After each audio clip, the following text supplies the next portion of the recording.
E fia fo e whatalofa ilo tātou tino, neu tātou wheroa i mafuta o si mai alau whaafonga, tala masani tala tau longo mai Samoa. O le whaua wina na su e whaamsinonga o palota le tangi ni whauru atu, e le susunga papali ili o lo i pola te u masipau, o ia na se eile no fua mo le tofi whaipule, o whaasare le anga toru le paia inga taruaia le pale mene, ina ua ave i tua lea mata upu ina ua taunu i se marienga le na whauruina le tangi, ma le na molia na manu malo i no fua le i tu malo, i le palo ta tele ia au kuso le tō whāna mula ulu, papali i sambi leota, o le sui leo le vaenga e pui puia i ata tau tangata. O le asonga fua le nei vai aso na whaatu langa e sue ai mōri mau o lea tangi o le palota, pe ta ina whaalia le sunga papali i li o lo i pola te au masipau, o iairo na langona e tausi le fide mu ma le nofo le leo le tu malo. Le mafua anga o le iaio sona fina ngalo, e whaaui i tua le na tangi whaasanga i le whaipule o filifilia e le tu malo.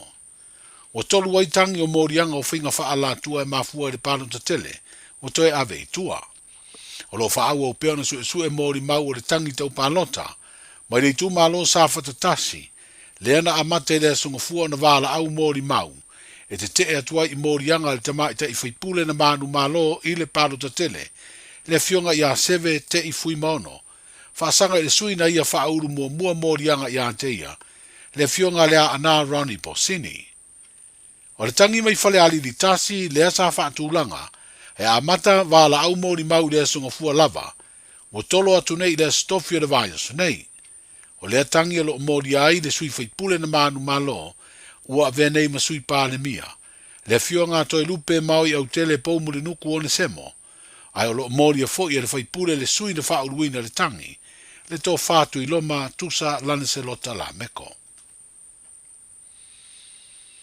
E ui lo to e sea male atunu o le te tai o le malo le na si ngase ngase. Talu na tuana i aile palu ta tele le whai unga le masino o kuso. O le iei pea i niusida o le fionga i le pāne mia. Susunga la audia le mali atoa le uatea polata i Valfosi Smet, ona o whautuanga fo mai. O mauai masona ava noa e whero i atu, i le minsta le va i fafo niusila, le fionga va vasa manaia Winston Peters. E pena sa whaia lea whelo inga i le official consula le malo Samoa, i le aio au kilani le sosana te nei. O whailoi au wala o whaasalalunga le malo Samoa, o lea whelo inga na talanoa i nai nisi o mata upu taua, e pe o le vana no whai o malo e lua i so tanga whaapitoa o Samoa ma New Zealand, whapea fwoi mata upolo o whaamua mua, i fuafuanga tau le vā i whafo le whainga malo fau o Samoa, mata upu le pui pui o tua oio atunuu, whaasino ilu i tau o le whiawe e ina sori tū la whono, o whala au whaasaina po o nā koti, mata upu le atina aina o pisi nisi tū maoti le tātu atunuu, e au fiai ma le vaenga o loa au inatu i whafo, whapea tala noanga i le mata upu i awa noa ngā ruenga whaavai teimi i te tonu New Zealand. Pea nisi le fia le fionga i le pāle mi o Samoa o ia fo i lo o vaia mata upu tau le vā i whafo le tātu atunuu. E tasi le tau sanga ma masina e lua, wa whaasalai e le whaamasinonga māua lunga se ali i tala vou, lua sfuru lima tau sanga le matua, wa whaamaonia lo na uru whale whaamalosi se no fuanga, o se pisi nisi ta'wa le taxi lau pase se i vawala, ma ave whaanga o iei se JPL speaker, o lona tau e se lia le lua hafe tā la Samoa. O le li o sapa Steven se lau o vawala malau lii, na ia io ina mori anga leo leo, o le tale pe fale ma le lima tango e se. Sa nofo vava ia mua mo le iwa masina, i se isi sori tu la fono o le fao lima. Pe tai o lona le tausi sia o tu unga le nofo vava ai, o le leto e sori leo se tu la fono, o whaasalai le whare pui pui, ina ua toe mori atu e leo leo. O le sori tu la fono le tale pe fale ma le ngaoi ua whaatupula ia pea, tasi lea whaavai o le whaai unga, e nofo sala le whare pui pui le tau le leo sapa. O se tangata e leo whai ngā ruenga, ai o loo fisoa swani i ona mātua inisi o ati nae, ma ngā ruenga whai i tonu o lona ainga. E tolu sfuru wha hafe iwa se lau lima sfuru tā la se tupe, na ave sea mai se no fuanga i le nu o leo ne na whaatino ai se o so wha inga leo leo, i le masino me, lea na au tū leo so wha inga le sa i dio whala au wha saina. Se ngā ruenga na whaatino le malonsi o le tusi whaatanga, mai le whaamasinoga po se search warrant. Pe tai o le mai ailo i ina le whaamasinoga o le whina ngā lo ia mo i lātou e totonu. O lo moria le mai au leo se whainga tau whala au whaasaina. Wa manino ai o le ave se o lea tupe, e lei se mōni mau utu ina atu e leo e whaamau ni ai, o lea se leni e eiso na so tanga i whala au whaasaina. O whailoa lau tele ai se whina ngalo le sui komisina, o le mtanga aluenga leo whilipui ma le toe fuataina, le sunga li a taua afu masanga Samuelu, ma ia whailoa le newspaper le Samoa Observer, a whai o le whai unga lea le whaamsinonga, e au i leo o na usita ia. Talai o le nei aso, a whai o fuafua sa umolanga mo Samoa ma le Pasifika, a fio ane roi le la lao le R-Travel i le tasi malu lima Great South Road i Manirua, pa o le fitu lua o Shaughnessy Street i Papakura, ma wa pase se pa u, wala au loa le R-Travel i le o lua lua whāmalu o, pa o le o iwa, tolu iwa, lua o, whā o, le R-Travel. Ta lofa lava, o le si'u fofonga le nei o Samoa, le Radio Samoa.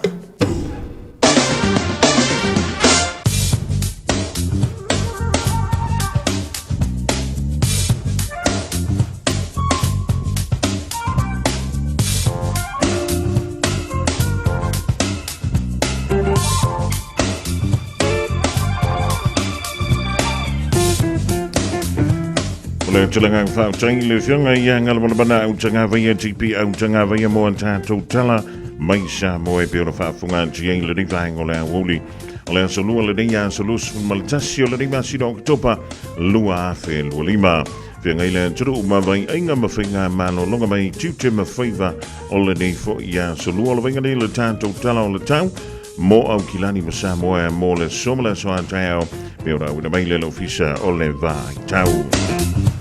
Mea le so e mātele na Aoauli so vidiang mai le tu i mātui sifo e mā losi langi mai i no whanga ta lai e a mō nisi o taimi i le so.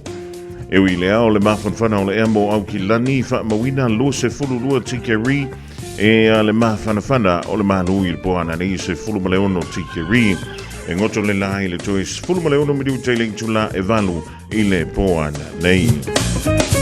Ala venga mala soan tai au e soan le lai le lus fulu fitu minuto te ai lono i le tai au e yai wanga le fa pela no tolu va soloi ai le i mala malama o na fa solo tu le ina tolu va solo na wanga i le ngai tu le i le fia tai au so vili ngi mai i le tu i ma tu i sifo a tala fa tu ile lo tanto tu i Samoa venga le tanto tala le tau mo o tau pe ora o mai le official va ai tau wa la no si le fia i tu langa pe ora ai wing o le tau mo le so ya joy from la so tau mo lo tanto fa si domanga i Samoa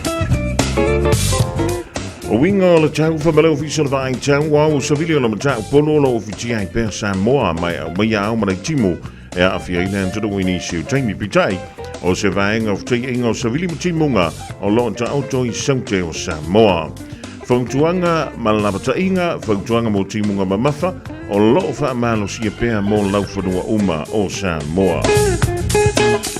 O le venga mo le sofa me le official va ai tau e oficia se vaeng o le langi au ma timu fa pea nei wila ma faintili e ono iai ia tubunga. O le venga mo le so anta mo Samoa o le ata ape solo ai timu. Tulanga na pe nei ai winga o le tau le so atu ai foi e mala so anta au mo au kilani mo Samoa o le mai le official va ai tau mo lo si le fia. Beta Drive Doctors i le tau longa fa tau i mangele fa pea manrua mo le vainga o so ngase pe amana o mia e fa tino e foi ma tupui o le fa na witi o tupui le COVID is fluiva mo i la tau is fluon tau sanga malunga atu fa pea ma tupui o le flu pala au telefoni lua lima fitu valu lima iwa valu mo so no e fa tino ai nei au nanga o fisa fo mai mangele i taftafane o McDonald Amanrewa e taftafane o le faletusi po le Public Library Beta Drive Doctors Clinics O e mo mia se fai mo limo ngā wenga o lo mauta pisinisi po malu ta puat. Manatua Lola Matavanu Electrical, o te vanga Filippo Aka, o silia male luz tausanga, o tautua ngā luenga wha el tise, I Samoa mani usila dei. Wala Lola Matavanu Electrical, ile olua tasi lua tolu, iwa wha. Olua tasi lua tolu, iwa wha.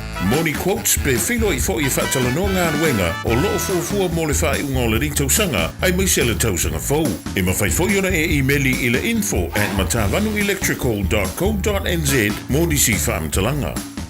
Experience the crew care difference. Crew care. Looking for an opportunity to build your own business? Start your own cleaning business with Crew Care. You'll be joining one of New Zealand's fastest growing commercial cleaning companies with 12 weeks professional training, flexible working hours and a guaranteed income after 2 years. Find out more today. Experience the crew care difference. Crew care. crewcare.co.nz. Talo for Samoa. O Atishna Ryan, o le Licensed Immigration Advisor mo le Auckland South Immigration Consultants. E visosoani mo so se tu ai ngā visa e malanga mai e New Zealand po Australia. Telefoni mai nei loa I le o valu o tasi o no valu wha fitulua. Po le olua tasi o no valu fitulua tolu o. Talo fa Samoa. Wa ule nei o kasputi alu. A wale suia lingila wa ule kio. A eva mai ina se fudu lima iwa kolu. A mo. Radio Samoa. Bevela a.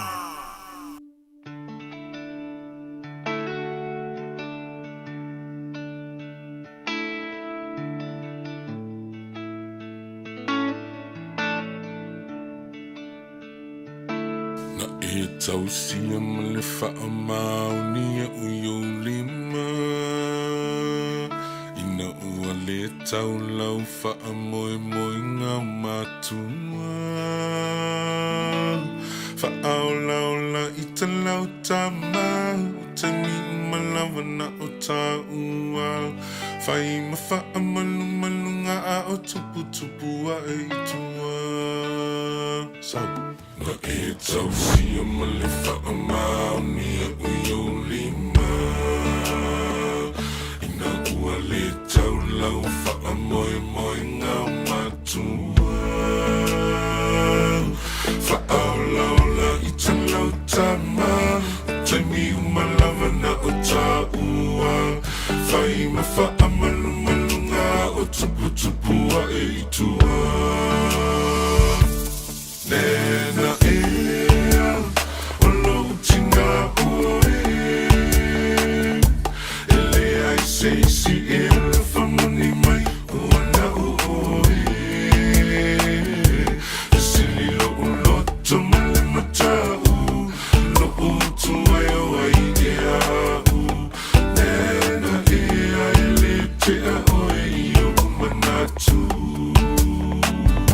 Whaafetai mole alufana e tu ui lo ufatu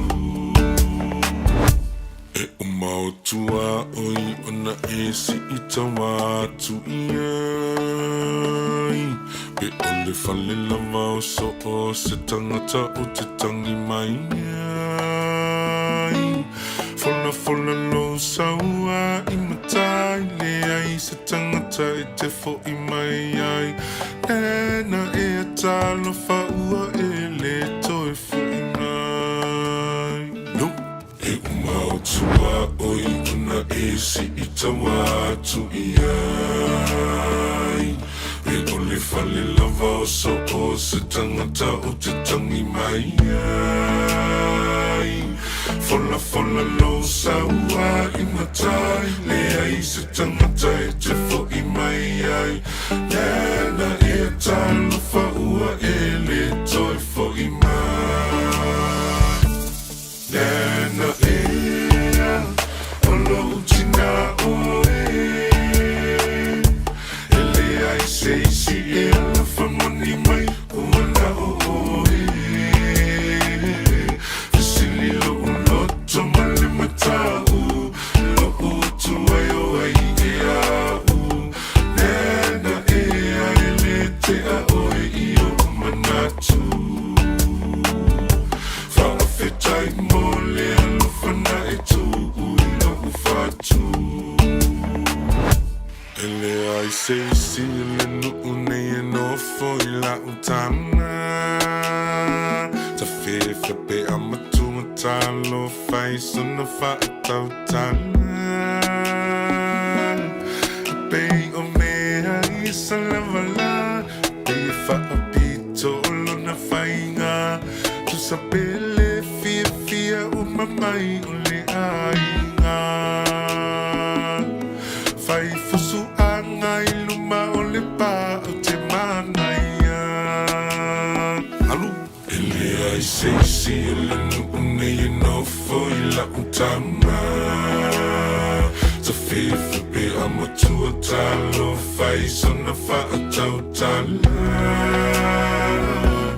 Pe o mea isa lavala Pe fa a pito lona fainga Tu sapele fia umamai ole ainga Fai fusu angai luma ole pa o te manaia Nena alo tina oe Ele ai seisi elo famani mai uana oe Fasililo uloto male matau Lo utu weo ai eau Nena ele te aoi i o manatu Whaafetai mo le alofana e tu ui lo ufatu Aua, whika nena A ka foi kei mire fasi Ua fasi mo ila vaa ue nena Kuri ka milo ma palalasi Mau mai unga o awenga Whaapea ua o mangalo Ai au wako o a ule amu Le ai uki li kau whaarili aku se nena Whaapea ngai ka alo Ia kua ia mama Ala e sau ara kui whaalava A uku i pe i siro Ai pe i sau ai kua mane paua Oi le aina i le au nga Ia wha moe fo ia ai laua Tintiririn sulu Lunga koe tintiririn Eli sao sawa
24 hours a day, 7 days a week. Radio Samoa streaming live on www.radiosamoa.co.nz.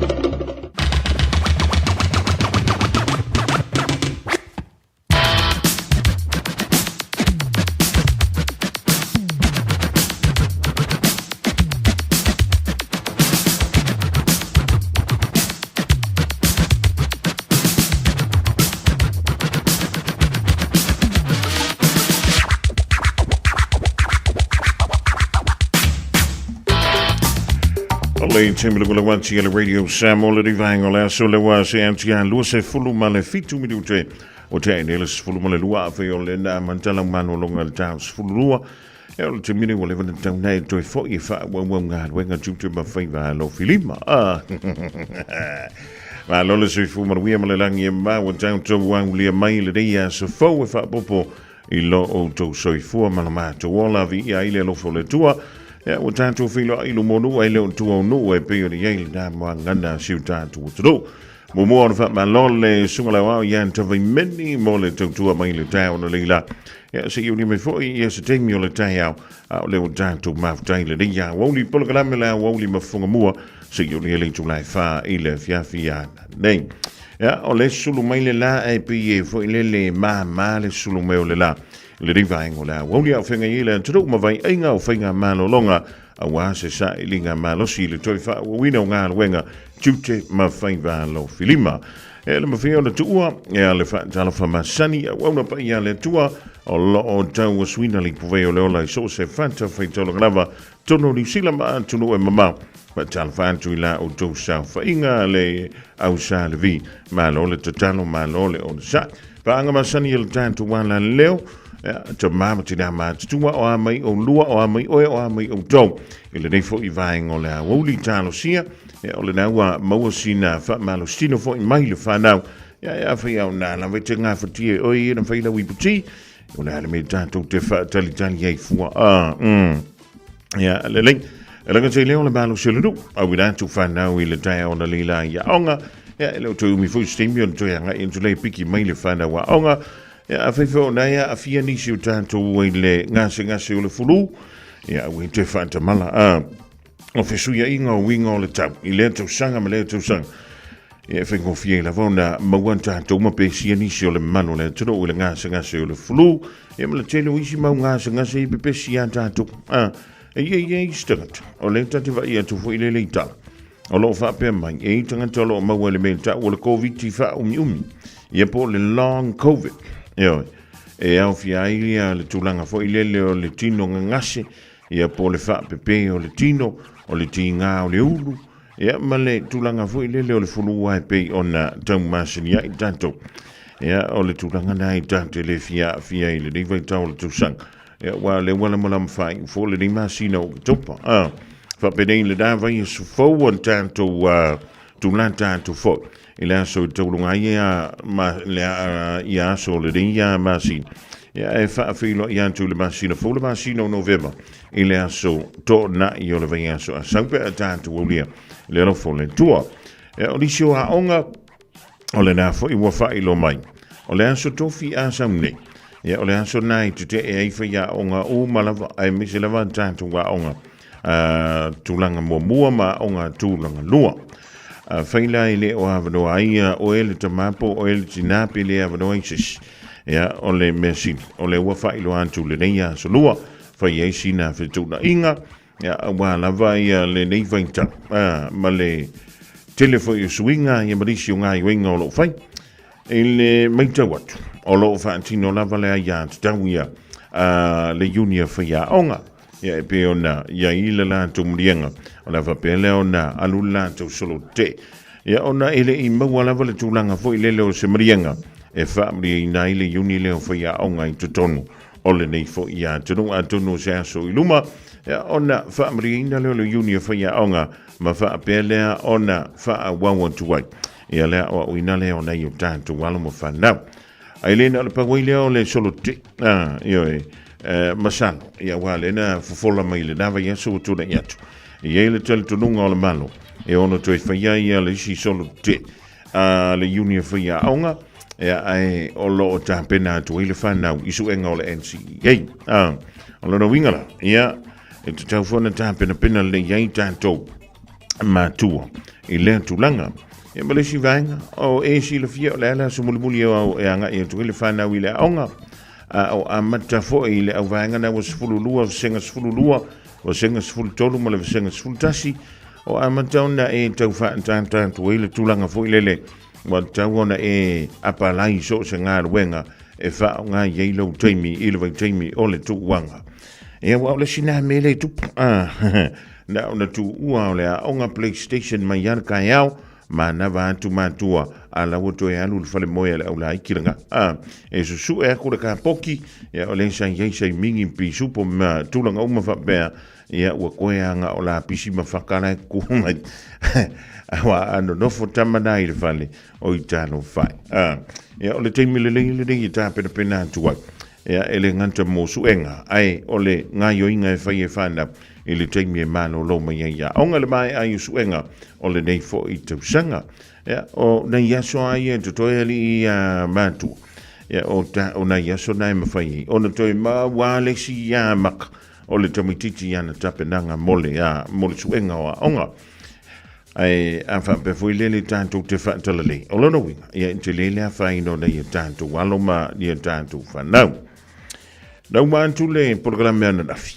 o fia o la wa mo mele tala mo moli mai foi le nganga fa time le presidente o le tanto talo ngole la kapili ki Samoa le tofa po le fionga le ministano lango o le matanga luenga wa onga talo nganga nu le telenga ya fiu fa lo tane Bonifacio Vasa e tangola maila ia le i le tanto o nanga na fi fa te le malo le tanto tuno ele tulanga foi pe ole ile lango la wina ele nganta o le talonga to tai le tu o Samoa e fa pe foi le talonga le to Samoa e no vol fia la ia le fa e wo te ia na fi le fia ai emo mai le me lungo la telefone ma o foi tawa tu ai fa pe o le upu fa parentania slavery and rape trial begins in Auckland High Court. Ia ola ufai tau tu ile ingoa tasi ala ufai tau tilu tila on tileata. O le ingoa Samoa, ma le ata o le tama Samoa. A faa upu faa Samoa, o lea ua amata, i le faa masinonga ba walunga, i aukilani dei. I le faa masinonga, e faa tatau lea i le faa polongaina, ma le faa malosia, oni talavou. Ia ona faa solo on tuwaila, ia lea ola ufai tau wana nafi le afiafi.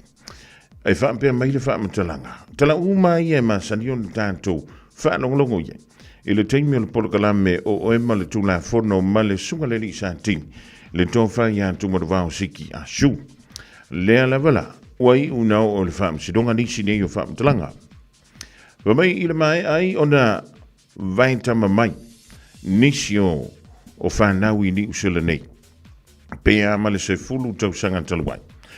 O le tama lea o lo ta ua lo na suafa o le fo i lunga o penga ta fa ilangi ia lo nata. Sa fa apea lea o na ave fa ngaoi e le nei tama tupe mai lea lii ma le tamaitai. O lea lii ma lo na tua fine ia po le tamaitai ma lo na tua ngane. I le fai tau tau sanga ia ma sa fa apea lea o na ia faia ila ua e le pei o ni tangata ai ua pei o ni mea tō tino. Si tanto fa unta i le mole mele upu ma le fa mtalanga. Ia mai sa fa pele ona ta ua i tutonu le fa msidonga i le aso na nafi. Ia o le fainga le sa fa i le rita mai dai nei fana. O le fainga fa polonga e pei ona sa wa i le fainga o tangata polonga ia sola. Ia mai o se fa no nga pito i silina no ta fa no ai. O le sau i lunga. E le aia ma se me aloisis. Sausawa i lunga o le anta o le Samoa o le ingoa o le Samoa a la wa amanta le whaamsidonga maa wa lunga i au kilani ia lea whaamsidonga. Pitai, o lo te ena e le neita mama na loia. Ia tua inga pe ona tua iai e le ali i malon tua fine ia le neita maa. Whamaila whaamtalanga e mo meo tala whawhau. Mo whaamtalanga i le boni.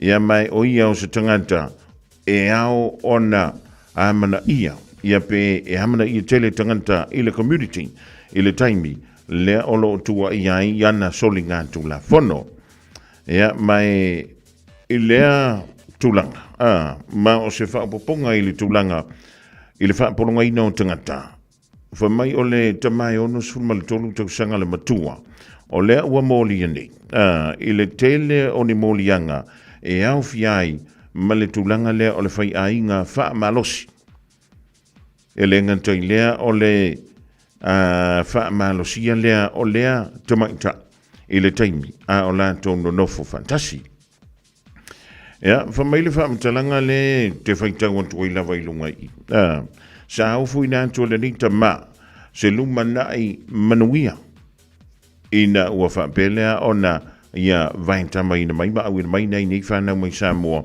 mō ni usila nei pita o le mea na tupu ina ua taunu mai nei nei whanau ia e se ale mea lea sa polomis e se tu ngantala sa whai Samoa e se le mea lea sa tupu ina ua taunu mai i au te roa sa wheso soani le tama o whamtalanga i au lau te whaintau atua o le ilunga o lau penga ta whai lang so soani le tama i le sa ilinga leo ngā luenga nei nei whanau ia mai sa le whaingo fie ia lea tulanga whamai ia lea li talavou lea o lo i tutonu o le whamsidonga le sa tuantu o ie alue ngā luenga i le tele o ngā luenga i whale fo i e ta ua boarding houses ia mai sa tele ngā luenga sa ia ngaluei i le whamaina lea o whale le ta ua seitulou ia e meisa le tūlanga fo i le tau maintenance work ia pole toi whale ia leo ni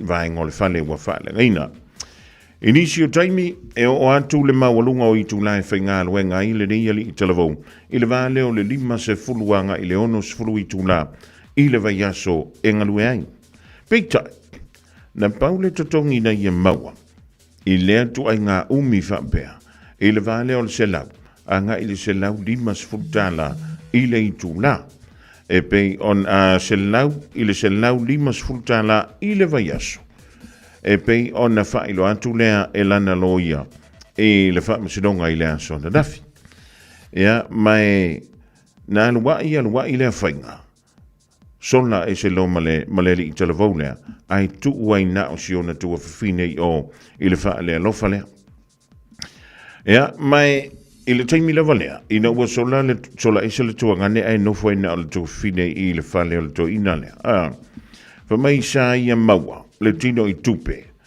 e o antu le mawalunga i le fitus fulu malavalu afe mai ngā luenga ese sa whapea lea ona ia ngalue ai fa mai e 5 ni ngā luenga i totonu o le fia tausanga sa whapea lea ona ngalue ai sia tamaitai ia mai o le whamtalanga pito i silina whanua noa mai le nā tino i tupe tele ia o me ia sa whao ngā ai e le neita ma fa mai sa whao ngā ina e whaata waiana ava malosi ma whaata waiana pepaloto fitu se fulu ma le valu fitu se fulu valu wafi o ka e se nā tupe tele ia mai o le si tua inga o le whaapea mai e le whaamtalanga o le tele o teimi anu e le tamaita ile nei e whainga aluenga ai aluantu le toi ina nofo anto i fafu i ngā aluenga ese uma lea sa whainga aluenga i lea anto mitai ia o lana ia mori mau whamai ia o le nea aluantu nofo i o ina ia mauti no ai o alu le tamaita i whainga aluenga e inisio tanto e whati noa le nanto i ngamea o le alo ka ngaka e whainga aluenga e wako e ngofo ka pakavu le vavai so le ka fiolai ia mai o le si vaenga matautia le pa mai e so ta isa o altama nga i tanganta e ana ngā luenga i sa whainga luenga i sia tumaitai ia masa ia u mia fo ia bank cards ia po tanto cards le me whaiona tala mai ei tua tupe na u mia le tabale ia masa pule sa o loko ia le zeiling ale nei tamaitai e pe ona ta uantu stimu sola fitu se fulu ma le valu afi le tupe sanya i se tasi o teng o lea sa nga i atua i lea ta mafa le alofa ma le tamaitai i lana fal tupe ma sa tau mawhai le tama e whaise no ngā tupe e o antu i le tolu sfulu afe tā la lona ma walunga ia po lona tele. Peita iane, sa le mawhai ona whaatino le nā ma walunga ai o le no ngā tupe e whai lunga o le suafo si e tamaita, tālo whai. Sa le mawhai la le tolu sfulu afe a o le sa whaatanga mai le fulu tupe ia le fitu wafe tā la ia ma o le nā tupe o le whamaile mo le mau le tamaita. Po le teine le sa no foi i le toi. E le lupo le alambear ko inga whairga no ngā tupe. Ea, mai sa wha apea lea. Ona whaia ia ni wha matalanga e le wha maonia. A le nita ma e wha antatau inisi o le au whainga aluenga. Le sang ia le whainga aluenga, le sang aluenga i le nita maita. Ea, ma sa wha apea lea. Ea, ona yai ma se masa salonga fuile pe moni o le fai le tamaita i le tulanga pita o lo ta ua le tamaita i pe ona sawa ina i le tama le ma se me fa pe dana tup ia mai ole o folinga ia ole me le ta ole fa polonga ino tanganta i le nei tanu talo fo ole lua fe lua lima le tanto ia lua fe lua lima le tanto ia e vai ele makau ki o me ia lo tupu mai. Ia, o le si vaenga, o le wha malo sia lea, o ni whainga wha a inga, sa wha malo sia i lea tamai ta i le rita ma. E le nganta o le sa waina, i sa wanga wha a inga whai wha malo si. O le tau fia lea o alantou tutongi. Ia malona whainga lea o tangata. Ia po sia tamai ta i malona tonga nele solo ise mai. E pei oni ana mea tō tino, ai le pei oni tangata. Ia, e le ngantailea, o le fwoi mai le tua inga le wha sawa i. Sa ia wha ngā ina, sa wha ngā ina le tua ina e ono sfulu tolu tau sanga le matua. Ia le au o se pulumu e wha pelea, o na ia sasa inai, mai ia wha matau inai, ia le nei ia tamaita. Ina ia aua, nei tau talantu i sesi, ia na whainga a wha a inga whai wha malosi. Lea sa ia sa wa ina i lea tumitai. Ia mai whamaile wha mtalanga al wha msidonga o le taimine e le mawhaiona tō lau i nātu. Ia nisi o tū maanga sa whaia lea ta mā wha lea lofa i nei whanau. O le tausanga na se i mawai atu nei o lena sa wa i luma lea tumitai. Ma tū i nātu lana wha mtalanga i leo. O le knowing e le i whato antu pua na nafi. O le tausanga lena sa se i mawai atu nei. O lea sa wha mau popo mai iei mori mau a le o lo o tangi le mata upu le rei. Ia, mai o le isi vaenga wha nono. O le wha pia mai iei ia le prosecutor a leo. Sa wha ngā ina i le rita ma, lea lofa. Ia le valu se lau tā la muli a sai tono le tustupe sia tamaita. Ma sa ia sila fia le lei. Ia ona le ano lo leo le tama e toi totong ia le nono ngā tupe mantua vole no ngā tupe fitu afe fa mai lai toi ono afe le no ngā tupe lea e le i totongina ia ale le isa kupe ave se tenititi o lesi vaenga pito i sile na mantautia fa mai sa ia vala au i le ofisa o femalanga inga mantau iai matau fa matau i nei whana. A le usi tai ma le whaia le mele whea tuai. E whingo fiento e tipoti samo. Ua peia o le ofisa o whemalanga i ngā langa sunga ngā lea soli. Ka fiolai. Ia, pitai o lea o lo o wha wau le tātou wha msinonga i le teimi nei. Ia ma le nei fo i yaso antoa. Se i tātou tali. Tali lampo le ase tali o le toina. Ono sifulu ma le tonu tau sanga le matua. Le pei ona o ta ua. Wala na o ta ua le tala lea, lea ngā o le wha mai tātou, inisi o taimi e leo tupu le mele i te tonu o New Zealand. A o te whai atu i ante oe le te whai ale mele i le teimile dei. Sole, se o ke ofo i a ke oe.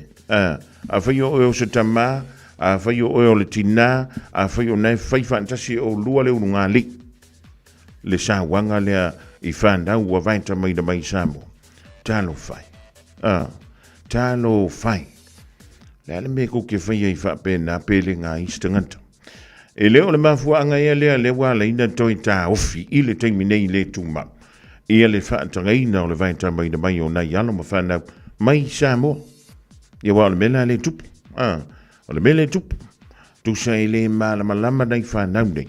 I ala o le tula fono i tono New Zealand. Ia mai le tio i sisi. Ona o la sa tau ma whai e whai ngofi. Le vaitama ina mai o whanau mai Samoa. Mo se lumana i manuia. Ai se ka kofa au kwa i le mele whai.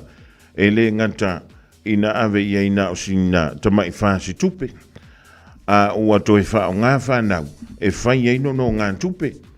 Ona umala ia lea ona wha o ngā nano no ngā tupe. Ua toi papa ia tu iai. Ia maa au. Ma whai ai ai le whainga lea o whainga ai ngā whai wha malosi. Sole. Si ka ki au fosole. Ia na pango lea. Ia o ngā nei mea o lo o walipo tia mai. E toi sui ai ni ma fau fau nisi o lo whaia lea tūlanga le ma fau fau se tu lau. Lo ngutu malefi. O le makwale ma fau fau lava. O le tu ai ngā mea whapea. Ia. O tele ta wantu le sua folta ma. Ai alu lunga lo penga ta whailang. Nei mata te tele mai i lavala na sau whai. Ia ai talu sia. O le a whapea lea o na avea ma o inga. Ia i tātou o lo whaia pēle me le teime le nek. Mai le na o le tamale o lo whaia le tūlang. Ai longa na o le tamale o lo whaia le tūlang. A whaifo o stina. O nei te whaia le tūlang ala wale tasi. A whai o whaafonga mai i la tau. O nei te whaapolonga ina. Wa aise ofiso leo la tani. Whaunu i ailau mata upu. Ave i ailau tangi. Ia pe e te fsota i mai fo. I le tātou office. Ia ona tau mawhaiantu la ia leile ofisio leo. Ina sei. Se le manga o mia ka kui koe ngā mio whapea. O lewa lua whelua lima tausanga. Ei se kako whauka ia. E le na o le tasi le tausanga. Lena whaia e le ta ma. Ia whainga wha le alofu. Mua whai tausanga. Ai o te ofo vo ia uia. O te ofo. Po whele meo ielon tolu. O whele meo ielanga whanga. Ke ofo au ia le wa ai atu. I nei meo lo tutupu mai. Ai le ai ma se meo whaia i. Kalo whai. E whio lono la le tanto o langa nei wha le tino. Ai talo whai. I le ola wha leanga. Ia na ona tanti antu wha pena iau au tafa. E wha antanta la whangamta au wha peni sio tai. Ai a tupu se tasi o tau ai. O le ala lau mea o le awhai. O lea so langona, o lea se mea, e te tau ona tātou whainga.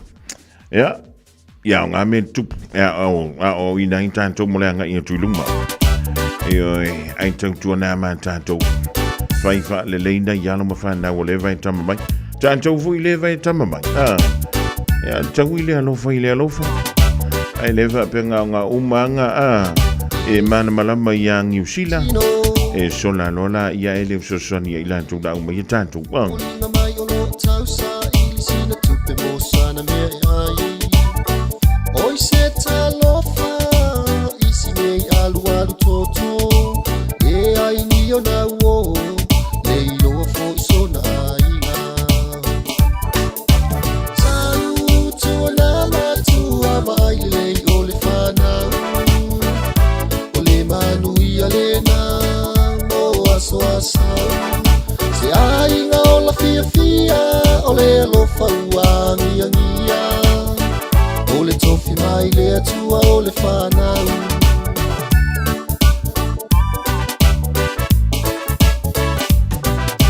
Ua o fasili atu po whesa uai e tumatau memu mai to e fasili atu pelea o ngā sau o le tali le ai e tui alo pe fenei le nei tei nei titi ua le ai sona lumanai tau tua na matua mai le o le whanau o le manuia le na mo aso asau se ai ngā ola fia o le alofa ua ngia o le tofi mai le atua o le whanau.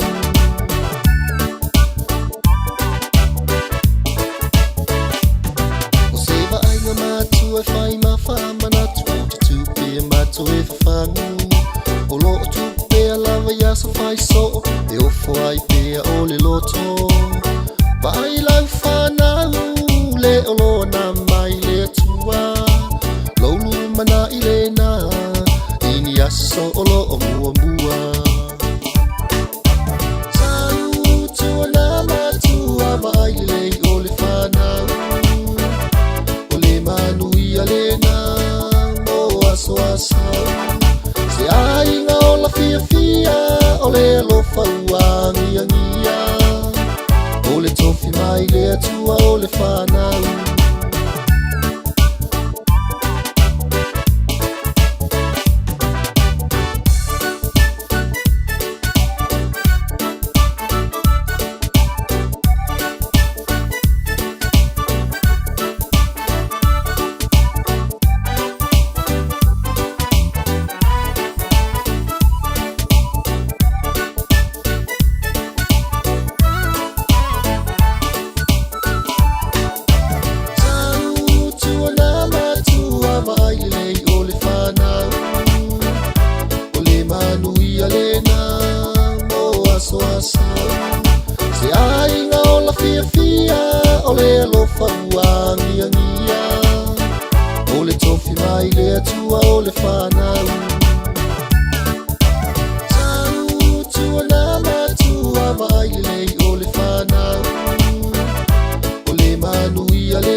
Lui tau, mō le aso.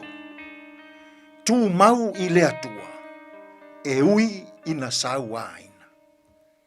Hold firm unto God in the midst of persecution.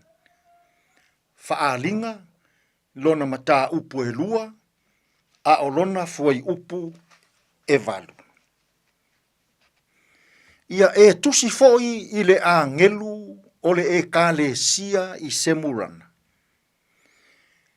O mea nei ua fai mai ai le mua mua, ma le muli muli. O le na oti, a ua ola mai. Tu mau i le atua e ui ina sauaina. Hold firm unto God in the midst of persecutions. Tasi le nei o e kalesia. Ele ai ma se fai tionga a Yesu i lona ola whaatuatua. O se murana, o se e kalesia e matua i mativa.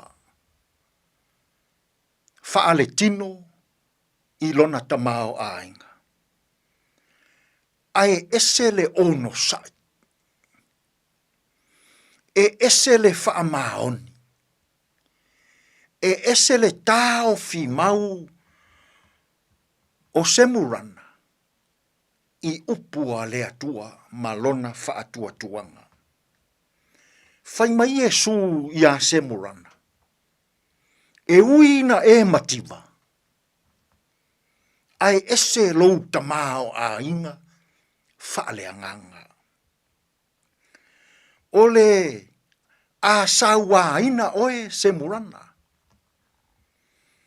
E iai tangata o lau e kalesia, o le atu uina i le fale pui pui, ona o le tao fi mau i le atua. Toa tele o le a sawa ina e le malo Roma, ona o le tao fi mau i le suafa o Yesu. Fai mai Yesu ya semurana, a ia e tao fi mau i lou whaatua tua. Ia e tao fi mau i lou ono sai. Ia e tao fi mau i lou whaamaon. E ui ina sawa ina oe. E ui ina lafo ina oe i le whare pui pui. E ui ina e tinga ina mamafatia. Ona o le suafa o Yesu. Samoa e. O loo sawa ina peale e kalesia. I nei aso. O sawanga i le tino. Mafaufau. Maleanganga. A au ia sawanga. O le mafaufau. O le sawanga pito ionga onga lea. Ile e kalesia. A au ia foi sawanga. O loo faya e tangata. O loo i totonu o le e kalesia. O sawanga i upu matala. O sawanga i whaitionga ma mea e whaaleanga i ola o isi tangata. O tuua inga i ola o isi tangata. A o semurana. E ui na sawaina. Ai na uu mau. Ma tao fi mau. I le suafa o le atua. Samoa e. E mana o Yesu. Ia e ola ono sai. Ia e ola whaamaoni. Ma ia e tao fi mau. I le atua. I to tonu o sawanga. Ma to tonu o mea tinga. Samoa. Tao fi mau. I le atua. Ono sai. I le atua. Whaamaoni. I le atua. Whai mai Yesu ya semurana. O te avatua ya te oe. Le pale o le ola. O lona winga. Ua foai i le e kale sia i semurana. Le pale o le ola. Ona o lona ono sai. O lona whaamaoni. Ma lona tao fi mau i le atua. E ui ua sawaina. E ui ua mafatia. E ui ua tingaina. Ona o le suafa o Yesu. Male e kalesia. Tātou te tālo. Le atua mamanai. Aoa o mai i mātou. Ia mātou tā ofi mau i laua fio. E ui ua sawa ina. E ui i puapua ngā ma mawhatianga. Le atua, tātou ia ma laua fio i fe au ma ngā ruenga o le nei aso. E manu ia ai mea umma. Lou lava suafa Yesu ua mātou te tālo atua i nei. Amene.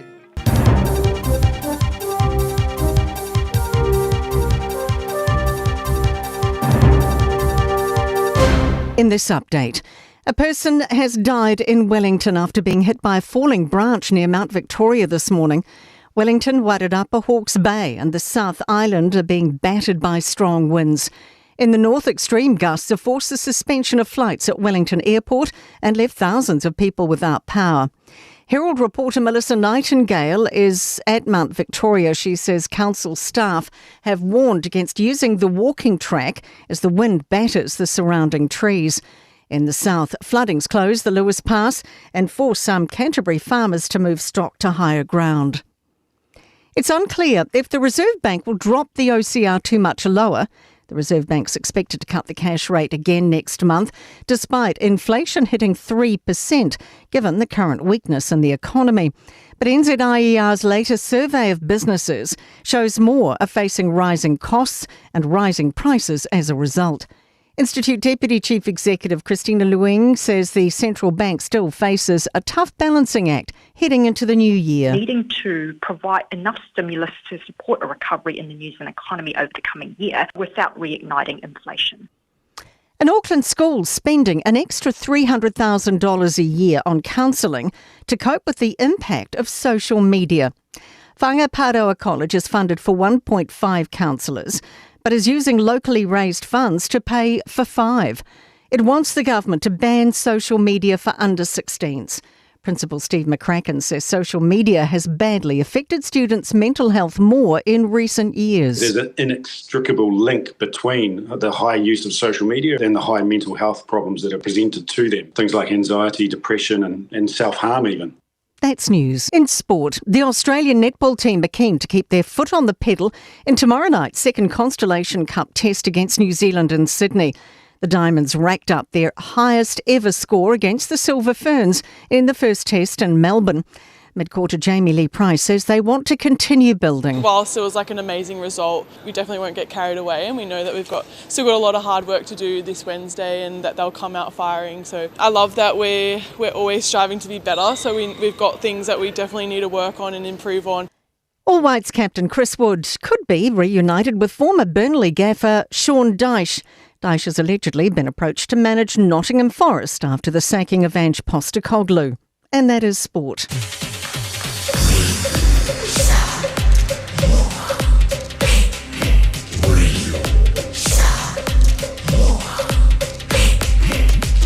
Siciliana, oh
Oi, si whakamali na oi foi wino le rivango le woli le pese fa mai se lo polo.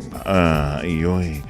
Ja, o lewa se anto le ting le radio Samoa ya iwa bidu to te ne tu la tasi le rivango le woli le fa madantu ya mai le telenga ya tongi sia Pio Wilson male to tomla udanga ale omega cars o lo te tala le lanto lo toa le rivango le woli fa si na pisi ya awala vai le toto ina le o pa ia mana manu le tanto tro le paulo me fai o lo fio na ile luase lau Cavendish Drive i manukau luase lau Cavendish Drive i manukau le lanto to antusi ya penchanga isa lungo lanto penga te fai langi ole omegacars.co.nz omegacars.co.nz ya ona sila la ile yai e longo le tanto penga te fai langi nai le tele malano no ai o ta vale se fai mai lau feelinga e le tautu mala umdanga na le telenga ya tongi sia ya but before le au umdanga ale Omega Cars o le luase lau Cavendish Drive i manukau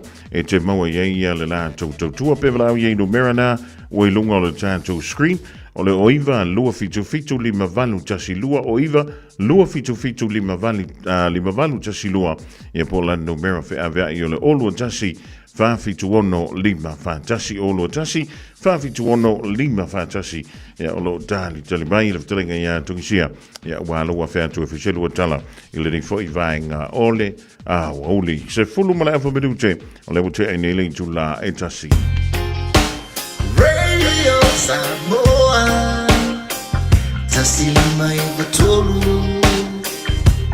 Amo Radio Samoa Tasilima Ivatolu Amo ila loa le tanto programa me fa wa wantu ia nisi o fofuanga o le ia woli fia fa talvatu ia tautou malavale mafutumi le divango le woli poseta da Samoa la controle o ta Steve dai le mua i Canberra Australia si lao si vale pa sessa ia before ia lonne se lausa ia mai dio vaenga juia fumua dai Brisbane Australia so ya tuwala fowa ta vili patea ya masangali malo ali le soi fo maruia le mai o le mafuta mai inai le wai takere hospital ya o mai le tanto mountainga singa se inai wai takere pe ana fa lue pe fa ko ngo le ko fa mai ya e mo ya ile kile ka ko fa mai ngai wai takere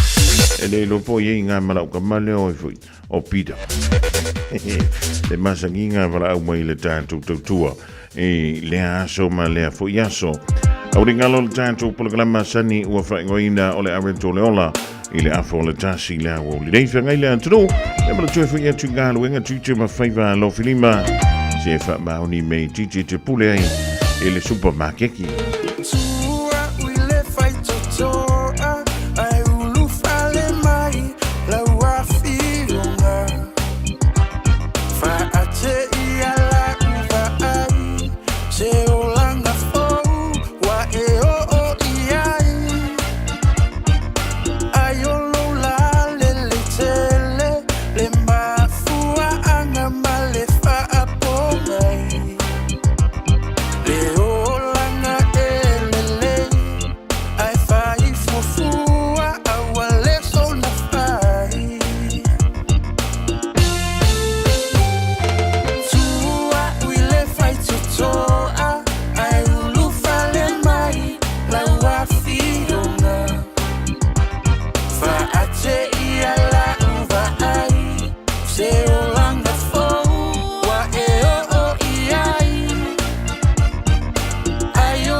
Ta o le longo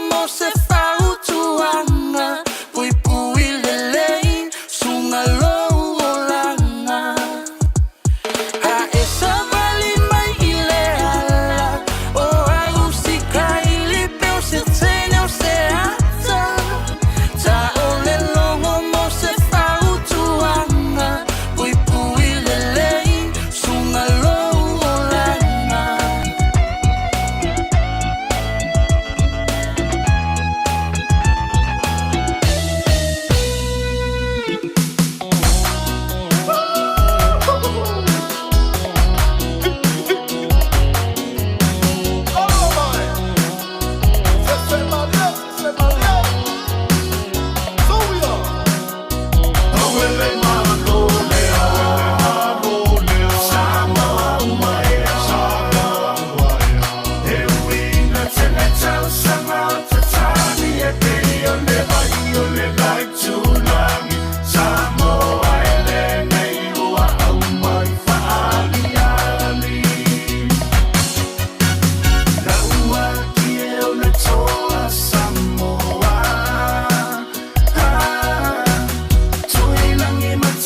Tali o le Dr. Rome Band i le divang o le Aoauli.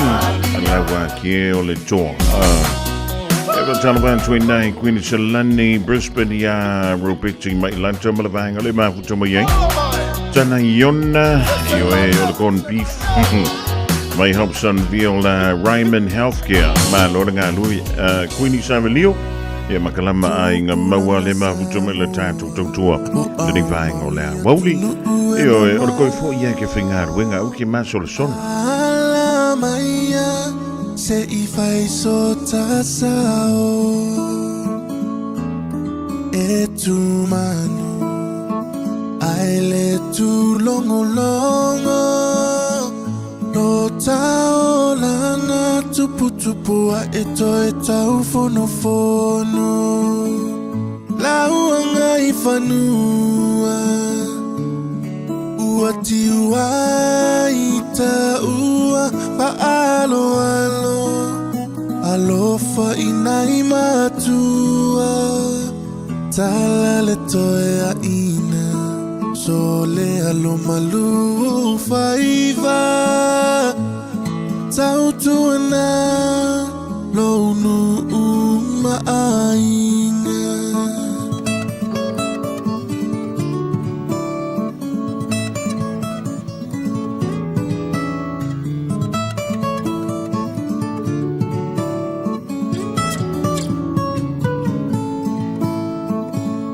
Lo ie fai tanga ula fala masi au ata ata lo sei puletasi ole au roma iso ama ola wailoa ole samo lava tautuana le atua lo tata iala lauanga I fanua ua tiua ita ua faalo alo alofa inai matua tala le toea ina sole alo malu o faiva tautuana lonu maainga siota atunu eleilo ile faafanua a olau finau uailoa ita ua malie ua malie malo olau pulelea ua malie faasao iyo lauanga I fanua ua tiua ita ua faalo alo alofa inai matua tala le toea ina sole alo malu au faiva tautuana lonu maainga.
siva ma e mautino o nai pu e lo wante listangata. Talavan tu ai pasa io e o le nofo to tasi lo ai le to le loto. Pa le papiris maloni aloha tu ki ante koutou. For the Vitu Venderhof. Mai California le mauto mai talo fa malo so I fuma le langie baba.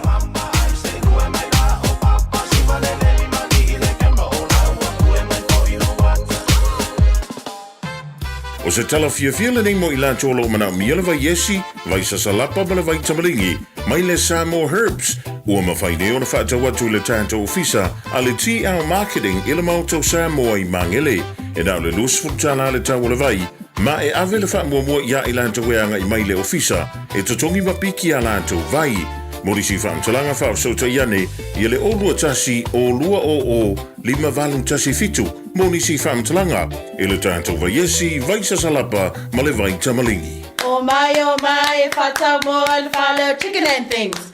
My popcorn chicken, crumb burgers, my marinated wings. Le Chicken and Things, numera 1 Melvin Road, Onehanga. Te tala mai I le iwa le tai au anga I le lima I le afiafi, a songa fua I le asu tofi, ma le iwa le tai au anga I le tolo le afiafi, I le asu wharaile. Telefoni o iwa, whātasi limatasi o ono. O le aiai si whaapitoa matau tia mo le tatala aloa ia o le Chicken and Things I le aso ono o o ke topa. O e si la fia me e whaatino e mawhaiona e umi ai so fale motu le lumanai. A whai fo i so fale motu, o e si la fia me whaiona whaatino ni isi o fuafuanga e whaonga ai le equity o lo fale. A wane e misiere por kalame o le malu I fale, ia fiafi o soruru taitasi le se fulu e te ai le whaa. O le a e si la fia ai au wala e mawhaiona e umia se fale motu le lumanai, ma au wala e whaonga ai le equity o lo fale motu, e whaata wai se isi o fale, le por kalame o le malu I fale, ia fiafi o sorulu vai aso taitasi, se fulu e te ai le whaa. Radio Samoa. Taslima ivatolu amo. Bread of life sent down from glory. Many things you were on earth, a holy king, a carpenter, but you are the living word. Say it now. Come on.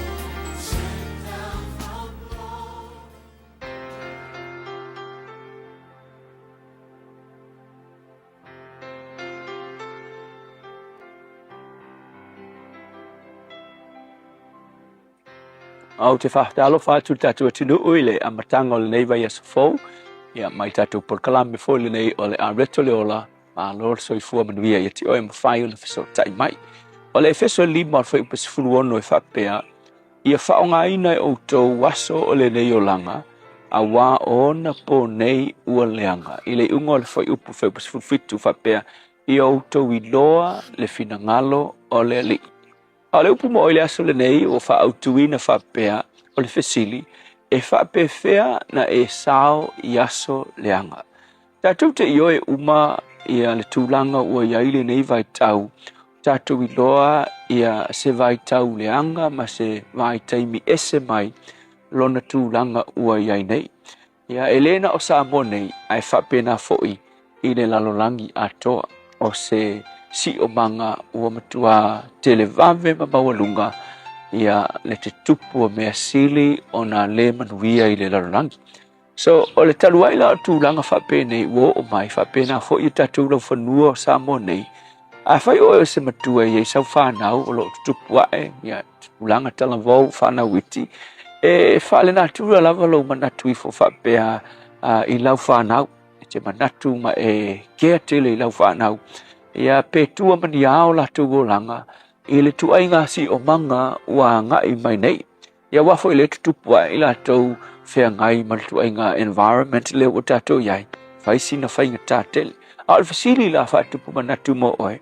Whape whea la na la veai I tātou ma tātou whanau.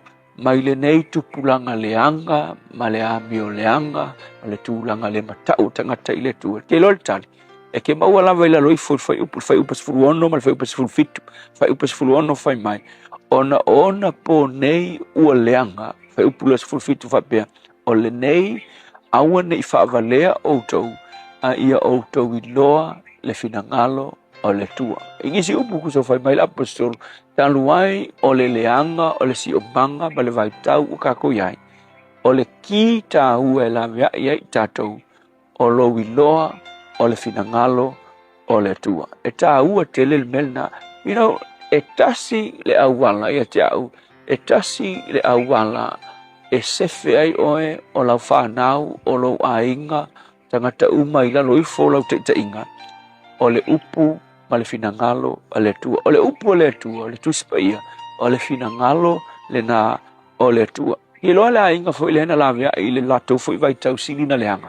Ai tu se kenese po mta upo e ono lo I ta la fai mai uo o iluma o le tua le leanga ma le a mio leanga o tangata o le si o manga ato tangata ua makua leanga fai a ai kasi le ainga fai mai a onoa ua alofangia e le tua ki ngā leanga mangongi leanga si manga ai na ia al tangata ngā alofangia e le tua malon ainga ai siri o le ale mea ngā alofangia e le tua a wafo o le tangata le onoa o le tangata na ia whata ua le finangalo o le tua. Nga ia iloa le finangalo o le tua. I le ungo le aso. Nga lawe ai. Whioki uma le lalolangi tua inga iai. Aina lawe ai le tua noa malona ainga. Mafua mai whea. Awana latu iloa le finangalo o le tua. O le upu foila lea mo oi le aso le nei. O le finangalo o le tua. O le upu o le tua.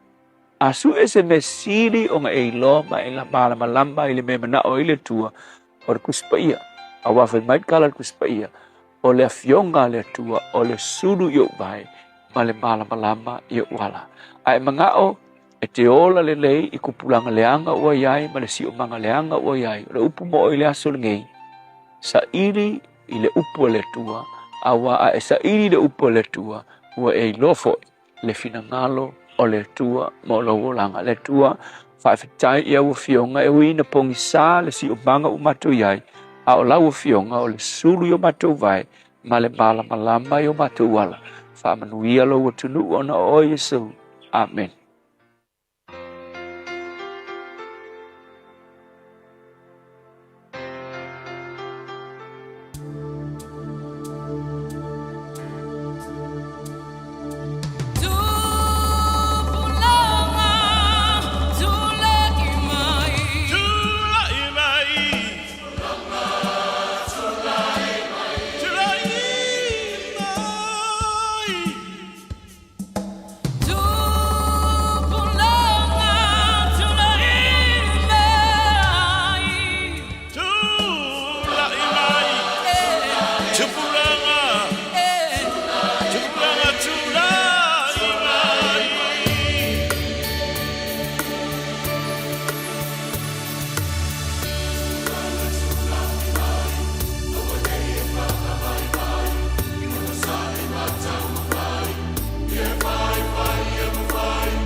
Fofogamua lau whepese lau talavau e whakasama le whianga o Vaiala I Samoa. Taurunga tuai le polagalamena o le are tole ola mo oema. E mai tātou umoi le reia Aoauli o le asalua so alua sifulmantasi o le reima sina o kitopa lua afe lua lima. Mo le tuilanga ngā whaafutai. Ma le whaamalo le sunga le whaiwhi au ia pastor la whae le kopa o le Assembly of God I lanu I savai. Ia mo le whaamalo si au fo I mo I tātou I le neia vaenga o le Aoauli o le anta muse whaapuponga. I le teimi masani la so anta haupa anta atu waulia I lona lofa malona ngalele. Tasilima I Fatolu Amo Radio Samoa. O me fo ele tātou teimi a wina atu inisio whaalinga ma whaasilsilanga mai nuku ma whianga I tu malo e ka le sia whapefo inisio ainga o le utonu mai le tātou ofisa I le neia Aoauli. Ea, o le tūlanga nai pe o le iaia le whanga salonga o tātou polograme le reifo I vaenga o le aso a wala vai e le si le fia. E lo tū pa ia malo tū malu nisi fo I wha moe ia o lea ua sauri e tu iai e le nei fo I vaiaso e langa tai leo le nei fo I masina o ke topa ia po le masina fau le masina lea o November. E tumo antu I le whaasilsilanga mo I lanto umai tupunga mai a talataina nofo maui mai tua tu inga mala talataina I matawhanga I ulutongia I ali pata I Samoa, Amerika Samoa, ma so se tafo le ke lope. O le awhaia le tātou taladoanga lona lua I le tuatusi o le Church Unlimited Cafe I le tolu pa lima te ara tu Road I West Auckland e whaiele le astona I a solusu maliva o November lua a whelua lima I le tulai se fululua I le Aoauli. Ma tau te wala awan tuai le awa ma le whaaloalo le paia ma le mamalu o tau tulanga whaalupe. A whiwhio mai mo tala au mai o loule awai mai o le ale whaatali ai I a fuafuanga a le tātou ainga poto poto. Morisi whaamtalanga a whai te lala I New Zealand, whaafsota iane I a le numera o le olua fitu whalua o tasi lima lua ono. O lua fitu whalua o tasi lima lua ono po au se talia I le o wha tolulua valuiva iwa lua iwa fitu. O wha tolulua valuiva iwa lua iwa fitu whaaftai. O lo seinia le tātou whaasisilanga le rai talataina valusia talataina le ala I Salanoa William Palmer tu inga mala va lotu talataina mai fopo ono sa I Palmer.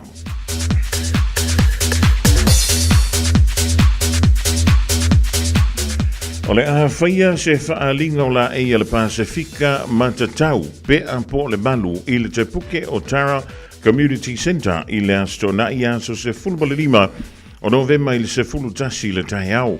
E mawhai ona whaiso la e Samoa e whaaliai lau pe a po o lau malu. Morisi talanga whaapso ta yanel whaltua i a Sabrina Fale i le olua tasi iwa ono tolu o tasi. Olua tasi iwa ono tolu o tasi whaavitai.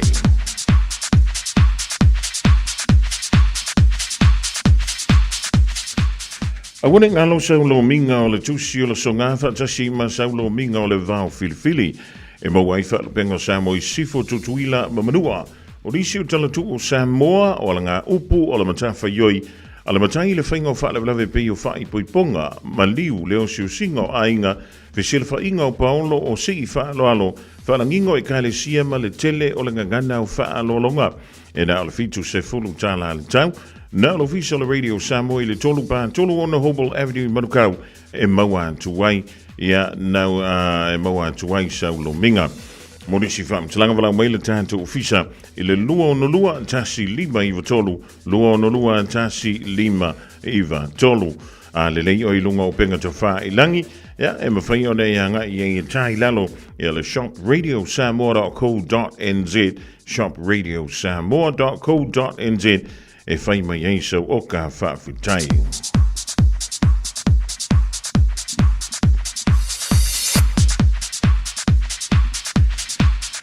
O le whaasilsilanga mo le Pasifika Cup Festival o le talonga o le soka. Mo tama matine Samoa i au ki lani nei e taalo i le talonga o le soka. O le wala wantu i tama matine e iai o lantou tupuanga Samoa. I le wala se fululuanga i fulu lima tausanga i ale mātutua. E fia awai le tamusanga soka o le Pasifika Cup e whaia lea i le astronai aso mua November lua whelua lima. A whaia yeilo nau ma le mitomitanga e whai masui o lo antro walau mai i le numera o le olu atasi lima valuvalu tolu iwa wha. Olu atasi lima valuvalu tolu iwa wha wa utai o lo seinia e whetu o le Pasifika Cup Festival ia mo le talonga nao le soka i Aukilan nei. Ele male tātou wha silsilanga mulumuli leo tau mai mo le mamalu o mātua uma o masina wa aia i Sutton Park School. O le ato to ia upa ia mamalu Samoa ona o upa ia wa uma ona tofi. Ai wha silsilanga tu i le awa tele ma le wha alo i tau wai. O le awhia le tātou community fono i le aso lulua so lusfulua oktopa lua whelua lima i le Julai lima i le awhiafi. E wha tonu wina lea i le onga. E tālu sangatu maloloto maua lalo e marau mialo a wai ona e tāua teleni mata upu e fia tala no ina. Whaamnuia le tua i whia mga ruenga o le rei aso wha te tele o seinia e le sunga i le lipule le tō wha ia fanta le manu vaitimu mo le tātou wa onga na o le masina wa aia i Sutton Park School. O nisi nao tātou wha silsilanga le utonu mai le rivaeng o le aso i le tautua malau nanganei a le Radio Samoa tasi lima i watolu amo ia o tāpena tufoi ia tā vale masa o le tātou utonu o le toi piki na maile o le whana wa onga i se teimia le o toi mamau. Toi se fulu lua ma le awha vidute o na tāle o le Julai lua tāle lua a wina atu swa mponga o tala i vei whanua i le ngangana Samoa. Malo soy fua, o se Fofogamua Samoa, Radio Samoa, tasi lima i watolu amo, se kia Radio Samoa. Yo, subia, abrir. Oi. Siba Maya. Hey, hey. Let me hear your whisper.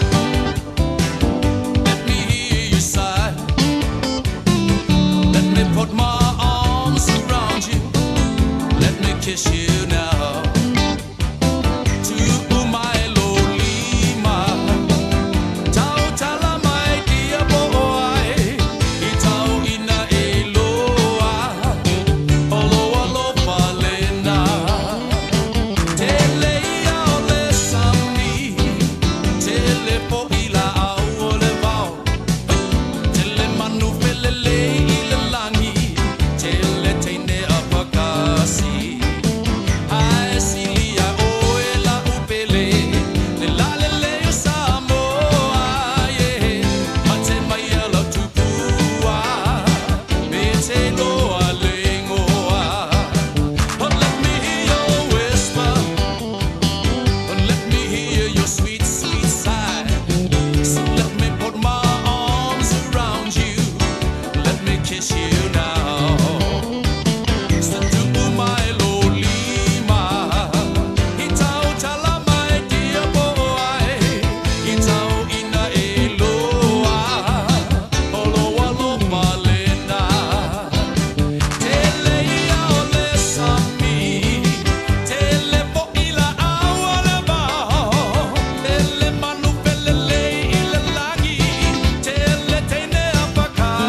Vivanga se tasi fo te male I pese longa o le tātou turu o le sunga ia Dennis a yek. E male whantunga le damo e maa ule di vaingo la wuli le wa se antu ia valumiru talo toi o le tāle o le tula e lua. A whio I se mea o nei te whaitio I le di vaingo la wu. Ia se tātou antula se tātou atula mele tupu le teimine I la lo I Wellington. Eoi, o le mele o lo tupu mai Wellington I le teimine o le fato ama whai o na toi wha wawina. E nisi o whemalanga inga nisi o kambari wa lele mai I Wellington mo au ki lani nei mai si pitono o New Zealand. Ia ona o le tō whātau tau ma le malo losi o le angi o Savili e pei ona sa mai tawina le tai au ona le la. O le tūlanga la na e ui o le ia ina I fusuia inga la iti e le reifo ia o le temi tauru mai nisi o whainga malanga peita iane. Ia o la wa mawhai ona toe wha a tope mai. Ia ona o la wa tau whiolo langi mai o Savili.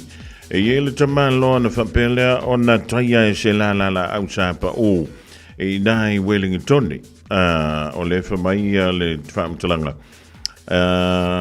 I Wellington I Mount Victoria ia na taia I se tasi o tama ia po seli ma whapelea o na maliwa I lava o ia e lenga tailea e silia ma le vanu afe ia Mount Malawa I totonu o le Lower North Island o lo fa pele ona mutsia le tise I le taimi nei ya o le woto e fa o wina fe malanga inga le New Zealand le Santa Ofia mai le malava le Wellington I le tai a wana le la ya e fa I tu la ye Santa Ofia I fa malanga le company va le New Zealand ya mai o lo ta o mai le official va I tau e ye si fe ang ya I le o Savili o la fa pele ona to e fa malo si ai le ang Savili e ono a fiai le antro mai le aso tofi o le vai so nei o le aso lua le dei aso tofi le malo lo ia o ngale fanau ona o te a faia o ngaia o le a faia I le antro antoa e fa taila a pa wale me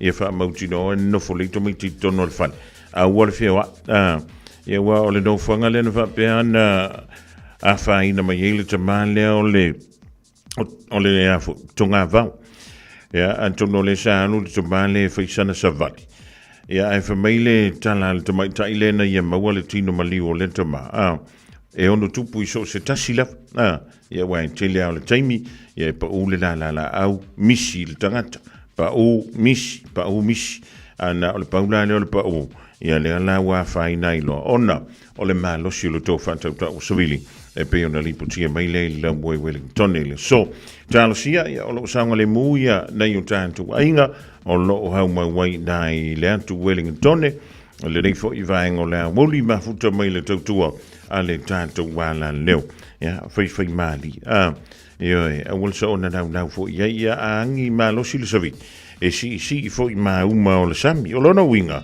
e rea o nganga ia lu ke fai pa ua I le aso le nei o e te nau ai ia e umangi e wakele a kuai ia male meo le ngasu e koe maua foi le pā ua kai au koe maua foi le I a kai au a visau apata I o ngale popo ngi ai ngi au ua to atasi wale ai se fesoasoani o ui fovanua e maunga I sona tali tusi pa ia ua faita wina e sili oe ai lo penina se ava mi o lei ua e mawangina no to alo peleina e pule oe I au faina e pule oe I le tafale to e pule fo I oe tata amale ua leo ia e wha apale pale o lo tofi I tai mai le langi ona e maua lea o le pine auro oe I le ono sai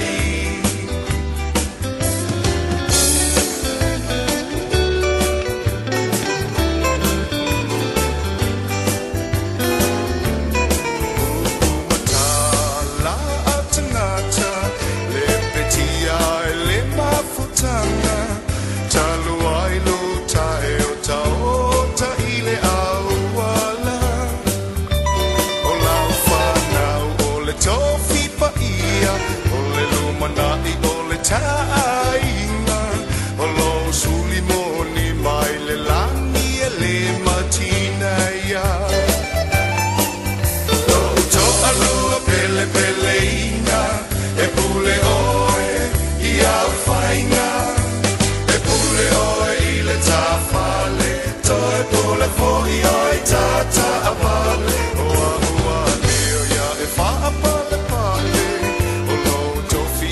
tai mai le langi ona e maua lea o le pine e pine aurora i le ono sai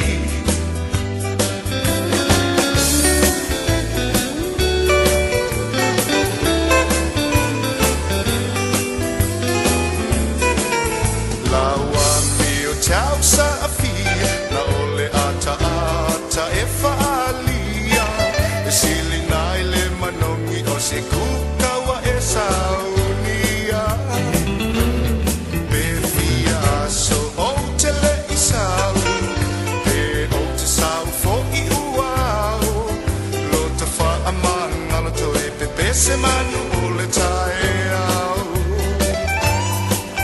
lo to alua pele pele ina e pule oe i au faina e pule oe i le tawhale to e pule fo'i oe tata avale o ua leo ia e wha pale pale o lo tofi i tai mai le langi ona e maua lea o le pine e pine aurora i le ono sai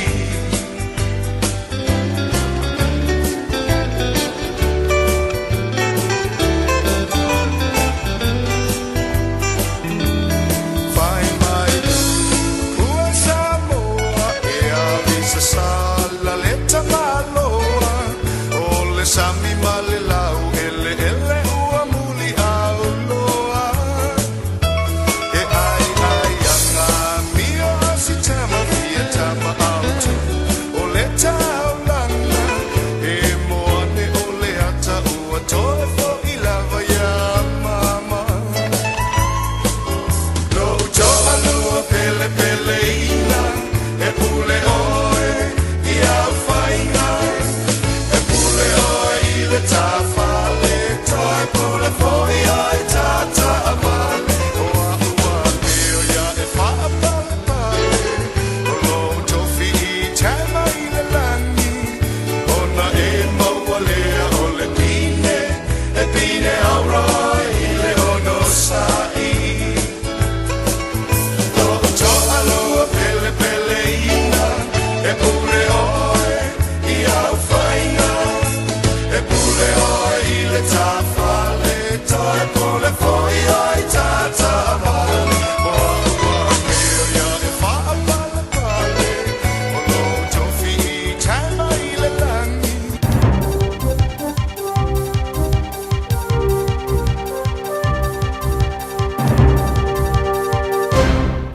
Whatalo whātu I lau whaafunga anga le nei tūlā o le aso, ala maia o se isi whapoponga le nei o tātou tāla fau o tū whātasia e lau Radio Samoa. O le māsina o te se mo re tausanga nei lea ua whaalau ilo ai le kolisi o Wesley, po le Wesley College, le tāpuni ai o ona whai tutoa, mai le toe whai ai o so lātou no fotu mau, po le hostel. O se fuafuanga ua whaatātia nei ma ua tatau ona whai, talu ai le tele o tua inga, ma mata upu tau I sauanga matanga, whapea le tele o whaafita Aouli ua tūlai mai le tele o tausanga, o le peti ai le saunga le mua whanawa onga. O se whai unga na lilifa I le tele o su enga leo leo, whaatasi ai ma se lipoti na tu whaatasia le ofisa ilo a onga, po le Education Review Office, na whaalia ma whaamawina ai le tūlai peo whaafita Aouli whanawa onga, ai mai selo lantou saunga le mu. E whaapea e ui I se tanga mawhai, a le kolisi e toi poupou ma whaalileia tūlanga uma. Ai wa whaailo e le laulau a whono o komiti whaafoe. A lea onga, le te tau ai o na whai o ni siwinga I whainga whaavae, ina ia si itia tūlanga le leo si o manga, e loto I ai whanau, a ia mauti no le malu pui pui o so se tamaititi, e ulu whale atu I le kolisi. Whaamanino foi ua whaia lea tūlanga o no le maumata upu tau I sauanga ma whaatinonga I whaapea o ni ngai o inga I masani ai. O tū maanga le kolisi po traditions, e peo na whaatino se vaengo whaingo ino le manhunt, lea e moli mawina, le fasi, ma whao o li mai o sui o vasenga mātutua po seniors I tamaiti o vasenga la iti. I ripote ta ua I lali ai o whaafitau li le kolisi, o lena tau fia ai loa le mtanga luenga wa onga se whaatono tu la fono, po le limited statutory manager I le tausanga lua olo tolu, I le whaatupula I e peo le numero tu ina ato whaasea I sauanga I whetai ia I marito tele o whana wa onga. Whaamaunia e lata lava le tolu se lau whaamaumaunga na maua atu o lo whaalia ai le tele o mataupu tau sauanga e au fia le whaolima mawinga matanga. Ta ua le kolisi o Wesile o le ato e tatala le nofo tu mau po le hostel pe a ua mauti noa le lei maenga o ta iala i le malu puipuia ma le saunga le mua whanawa aunga i tonu le kolisi. Ua lipotia mai le manuia o tau mawhainga malo le malo i le pu e ai o ni talavau na mauolo lato ngā o iau se taavale le itu aingo le Toyota i le vavea o le taia o na lila. E to avalo i lato na whaia lea ngai oinga whaasotu la fono, ma o le mea matautia i lea mataupu o nei talavau e mai le sefulu lua anga le sefulu lima tausanga le matutua, ma e whaapea leo leo, ona o tausanga e lea tau lava o na tau aveina se taavale, taluai e la i te tele. O le ala lea na tau mawhai ai sui ina ia maua marisaunga le mui lato nei. I tala anga le mtaa upo e whapea na maua e leo leo le taavale wa ngao ia, po le lua se furu minute e te aile i tu lai tolu le vaveao, ma o lea na mata i tu ai loa e le vaalele le helikopter, le Police Eagle helicopter, le taavale mai lungo le ea, ma le vaenga le Delta Dog Unit. Whamauina i le itu le taavale ina ua whaailo ilo atu leo leo, na iai le wha i tu o Masi, e tu, ai anga i pea i Waterview Tunnel ma alua i lava i le State Highway tasi. Ta ua e leo leo le whaatino ai ma le whaetete o le ngā luenga mo le saunga le mua o ia talavau. E na manuia le lei whaatino ngai pe o na whaonga ai mea maama ai po road spikes e lata ane i Hillsborough e taawhia i le taavale. Na manuia tau mawhainga ma ele iai lava se tasi na whaamanua lia. Ta ua i whaamtalanga mai leo leo o le toa tolu o talavau nei o le atu la i lumo le whaamsinonga mo tupulanga talavau ma o le amolia i lalo le tula fono. O molianga e au fia le ave taavale matautia ma le le tu ai o le taavale i leo leo. O le vaenga o ta ua le ngana Peritani o le dangerous driving and failing to stop for police. Inisio tala, ua moli mawina i le tele o a tama whaasala launga. Le matau tia tele o le lolo wā o le tau i tele o whaitu o New Zealand. E peo nei aiti munga mamafa, ma matangi o atu le 30 kilomita i le tu la le malo losi. Ma le tele o itu o motu sia whafuasei. Inisio reporti mai le taia o na leila e silia i le 5 afe fale i le tu o North Island lava ia, o motu sia atu ai le tise. A o le tele o itu o le South Island o tapunia a wala.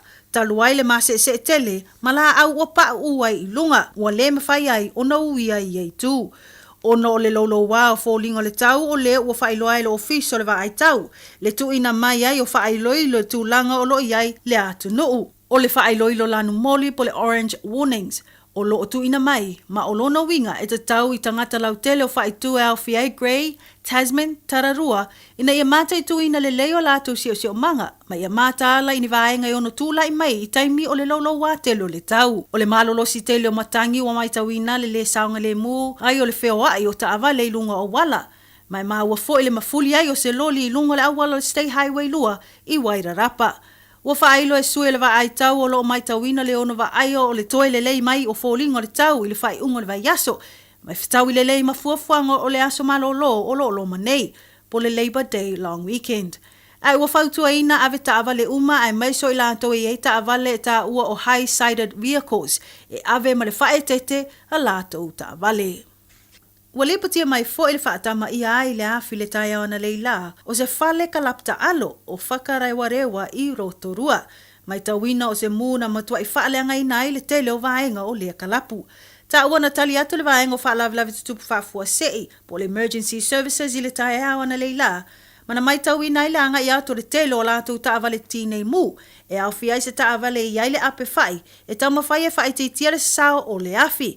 Pe ona ta ua na o le le tūlanga tolo wha tūlanga ngole matautia o le afi po le 3rd alarm level. Whamoni le whaatino ai o sa ililinga au sue le mafuanga o le nemu.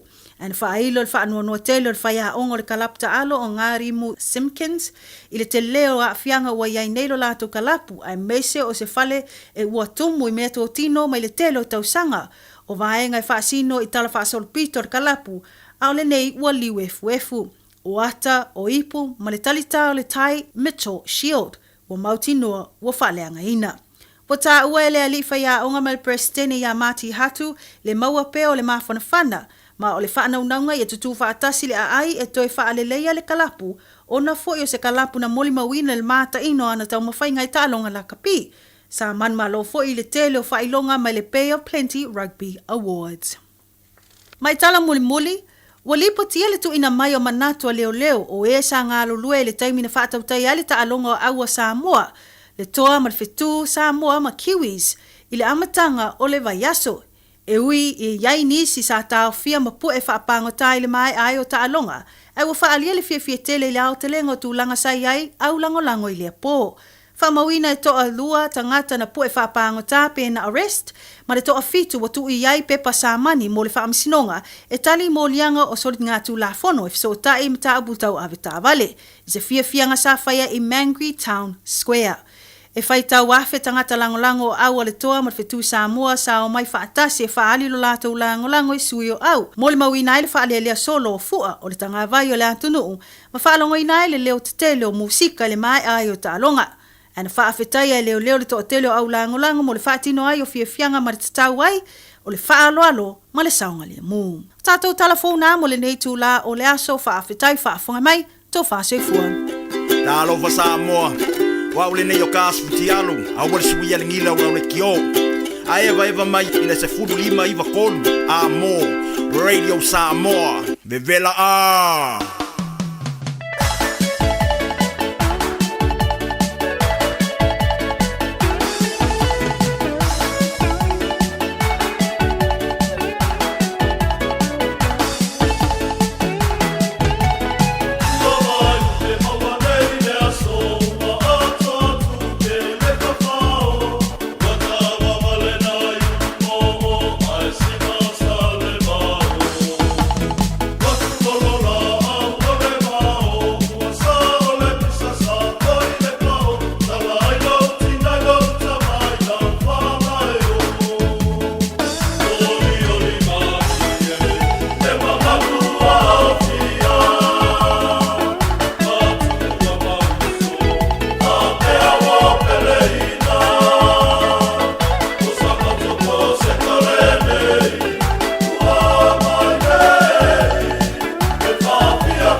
Sufogamalina le vipesila onga Don Bosco Technical Center I sale longa I savai e pere fa funga chile la to fa fianga le divaingo la Aoauli le wa se antu le temi as fulmal family to tende link to la e lua e le banatu le dawanga yantu mantua e fa tali fo le temi tu ane ia onga le fanau le dia so lua Mulling to Malanga Fab Tail if younger Yalu Yili Aisha who Cholavango telephone ala radio Samoa more time to Talai Pelo Sai for Funga Gia so take me a lip one to Timmy or lower Fatashimala Sunga Victor the entire world and auto limited Iona La Loyal Tara Mose Dan Toli Poti but telephone to Victor the Divine Lasso Malunga Louis the man of Lord Silo Sunga Lily Pule.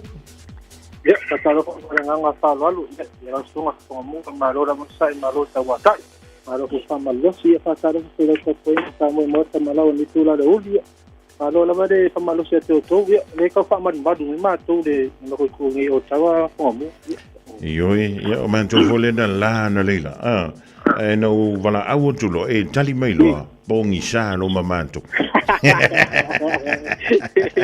pie kaua ko mapanga pie kaui ngangi meanga e anu ye le so ngafi ni Victor e man lor fer fiva man lole on sai o tanto ye foi le via salon tolu le di masino ke topa o ani pitoa o ani awundanga o na fa pa win tau mo sil fiel malol tanto tru ya fa faila ko ngamo mal mato no mato sini sa to a popesini ya mana tua sulima le sende de to ya lei ya aso lulu aso toki mas farele ya pe utro sa i mato pam I va tasi do sala to sulu ore ka ko tisore sala fitu su sende scan ato ore ka sex ya point te maulo po sulima sende utro sa va to no ta pam ai ngasa foi le ya ro swafa ma tanu me to no ta to sei man malo festival sa tumorosa ile tato popesini aune ngalo ya mi pero con kesi LPG iba ke klama tuasu balu tala ile veseni ha pe ko de anga con kesi tenga so pa piso con kesi ko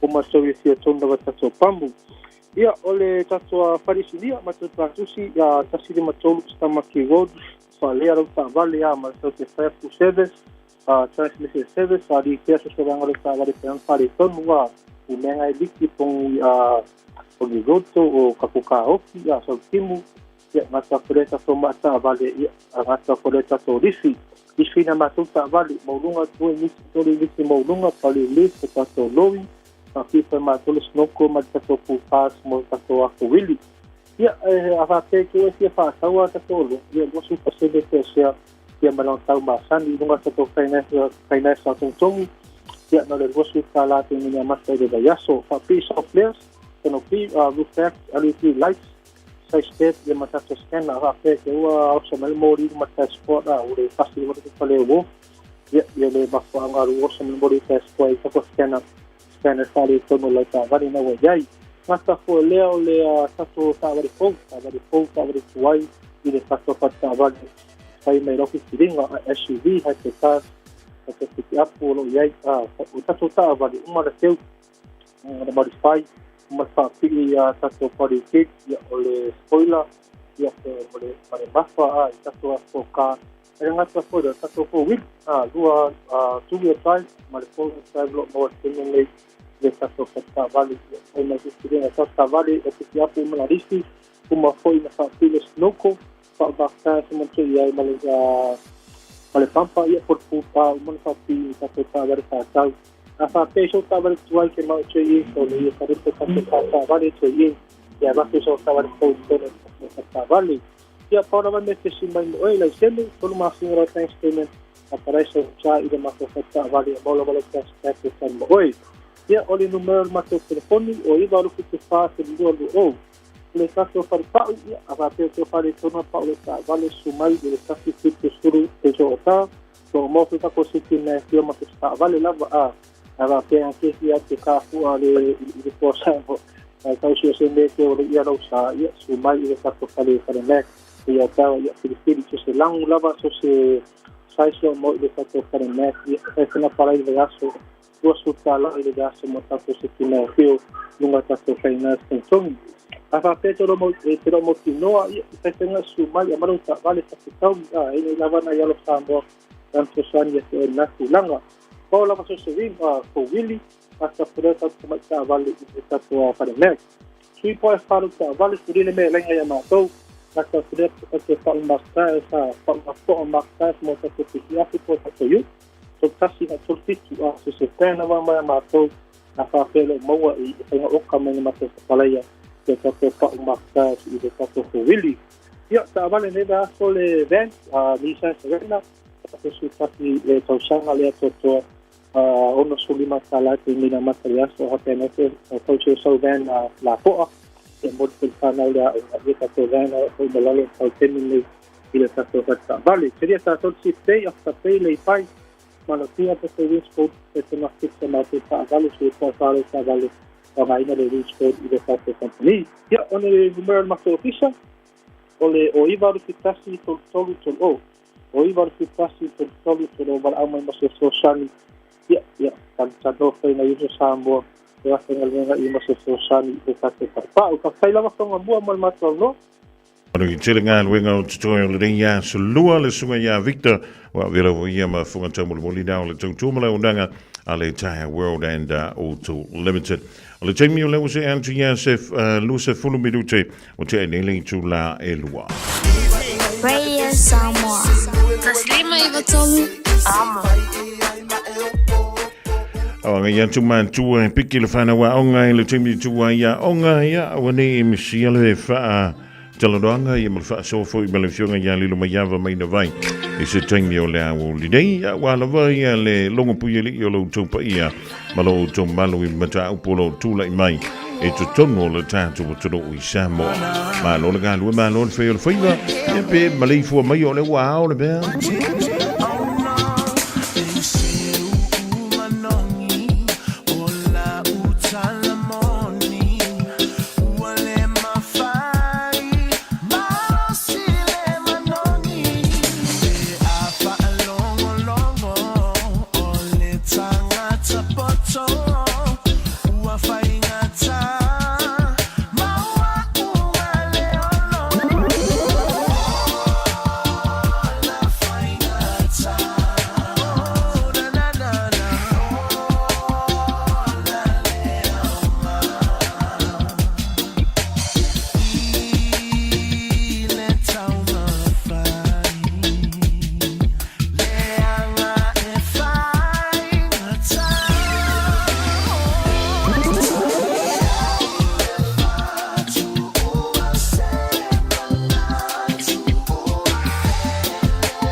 Italiana, my love, fear, yeah, it's oh, I'll never, where am I, yeah, tell it, oh, shut up,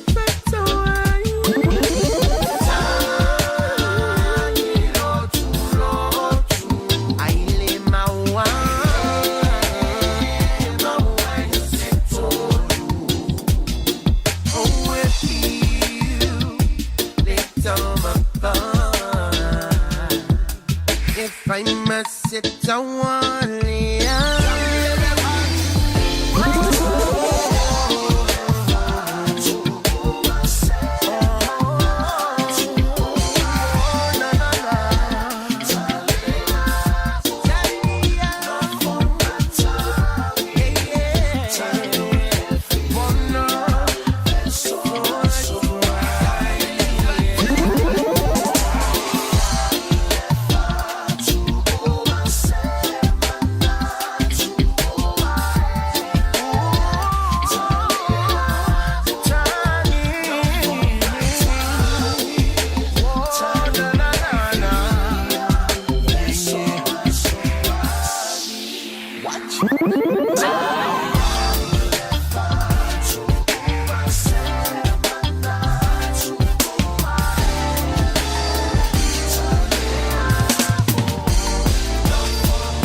Omi te tonu lau olu au Baile pepe se ne ima imau Afifi malu ole tama Baile lau ulu ne ima tala tala Le lau fai pito i te tonu Vai ima sai pape o se pomu Le la mai loa ole tama Se faala i titi se nai au mama Tafia ai I se palu sami te Tafia ai I se palu sami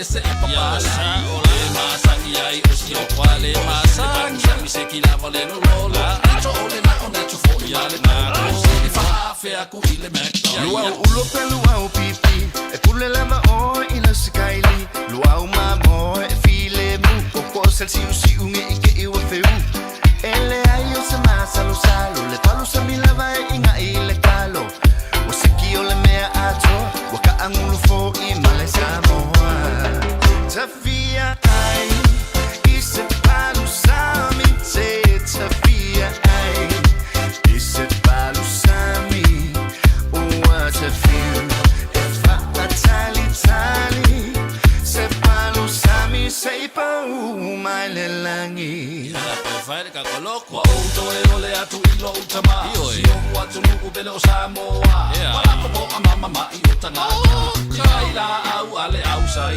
sa ko e fa sa no mai ole me amo ka me ai fa Samoa se mo atu nu pa umiti na se so fa ko mo se talo tao ma se palu Tafia ai I se palu sami te Tafia ai I se palu sami Tale lava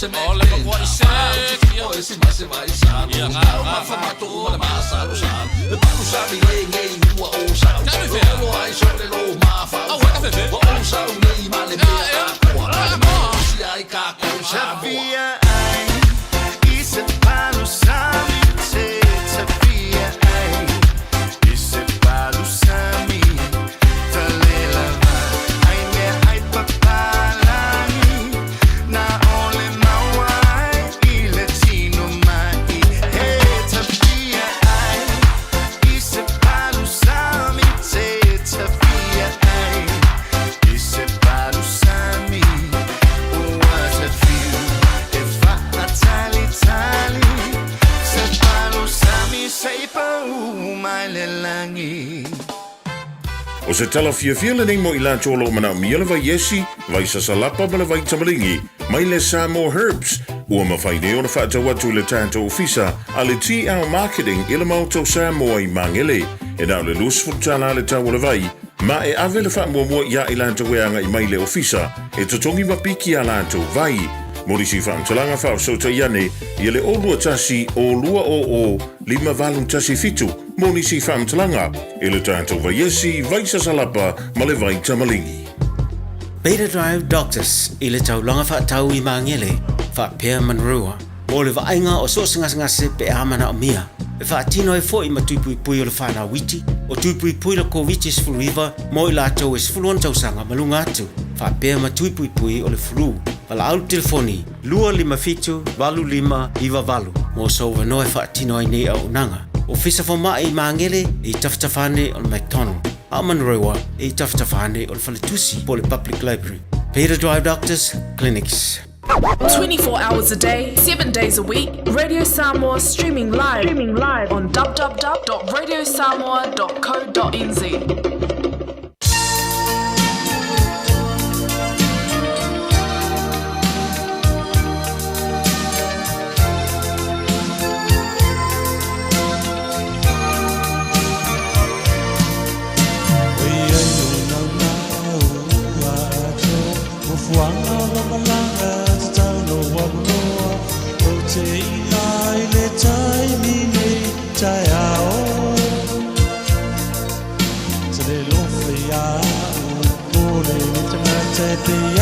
Seata ilunga ole fata pe ai se lave ai mai tai mi nei tai o te ai na le uma sa o mi ti ai o te pai tai mi nei tai vamo no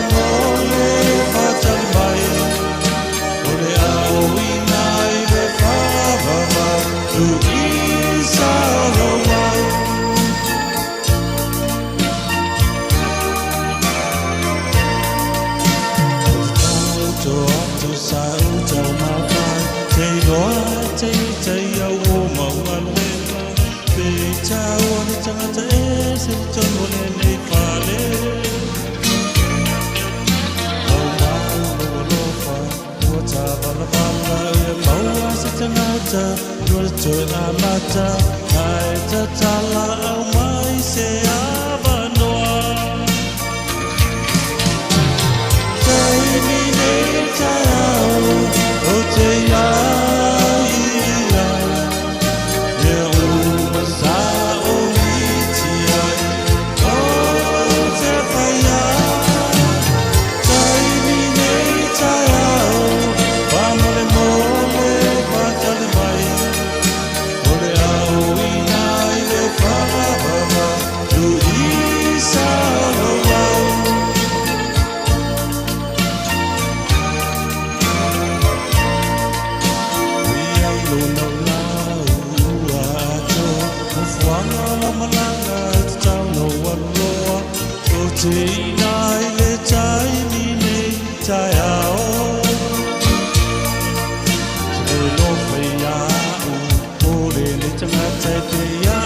Seata ilunga ole fata e ai se lave ai mai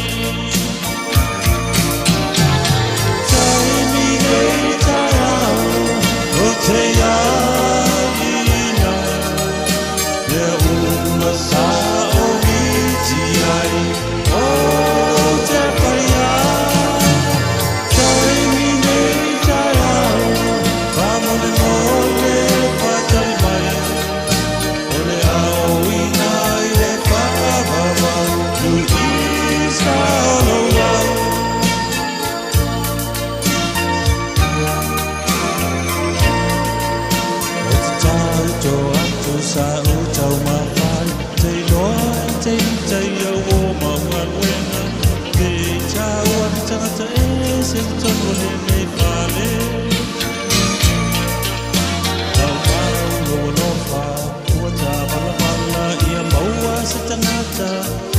Amata ai te tala au mai se avanoa This time tomorrow I'll be with you All of the things I've been dreaming I'm gonna do This time tomorrow Wait for me please I'm gonna be there forever. I love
mata ina ua Saoa Samoa Sola loa ma le ipua lai sa ai le to ala na moa E mai salo luna loto o le Samoa e tautala E o le tanga saina la le takiana Selu lona ulu ma fili o lona kona Fasisi o na mata ina ua Saoa Samoa Sola loa ma le ipua lai sa ai le to ala na moa E mai salo luna loto o le Samoa e tautala E manu puka lua E lua puka le manu E manu puka lua E lua puka le manu E manu puka lua E mama E lua puka le manu E manu puka lua E lua puka le manu E manu puka lua E lua puka le manu E manu puka lua E mama E lua puka le manu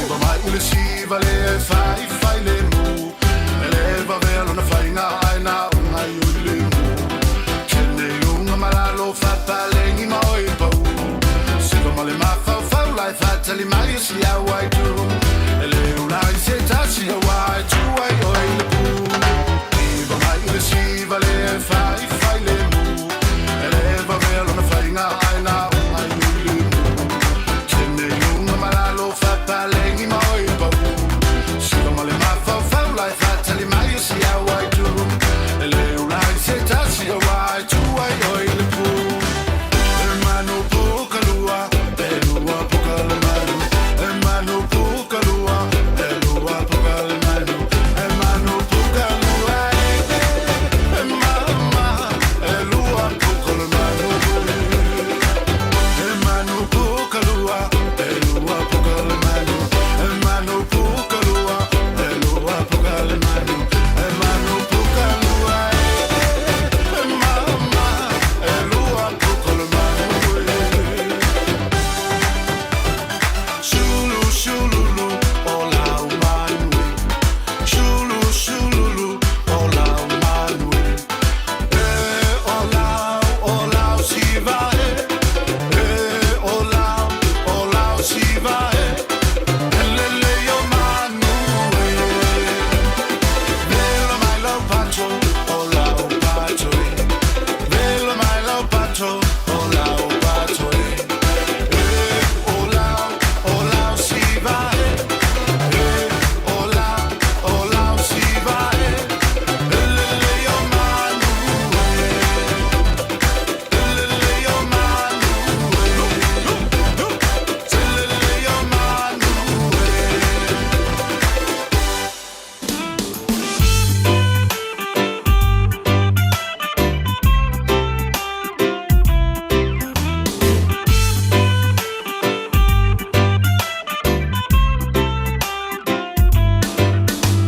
E tasi o le alofa ma te momoi A o le onga te tonu lo fatu Wana o oi O lo manongi o te mana maina ya soma A o folinga e tu mau mai pea yo uluma A o lea ua e tu ua o Oia wewa tu ia no fatu Wa o le ma o tinoa Lo ua lo fale na wa e loa E tasi ai a fe Oe o le auro Lo tai mane La upele Sa usese Ia la foane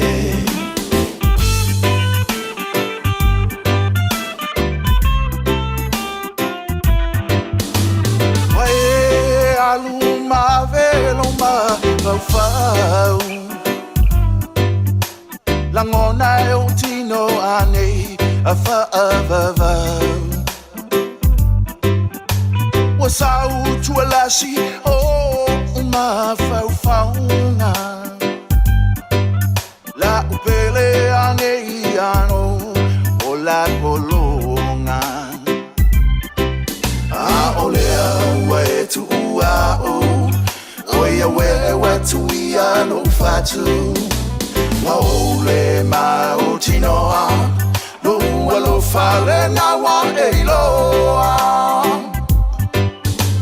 e tasi ai a fe o le auro lo tai mane la upele so se ya la foane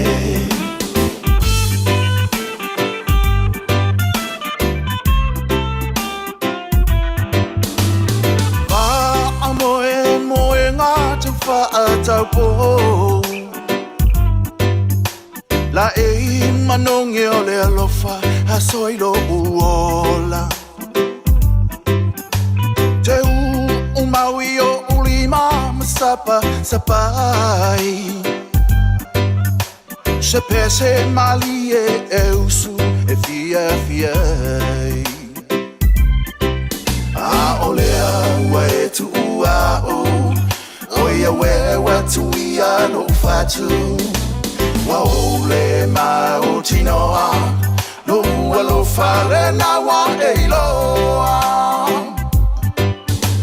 E tasi ai a fe Oia ole auro lo tai mane La upele so se ya la foane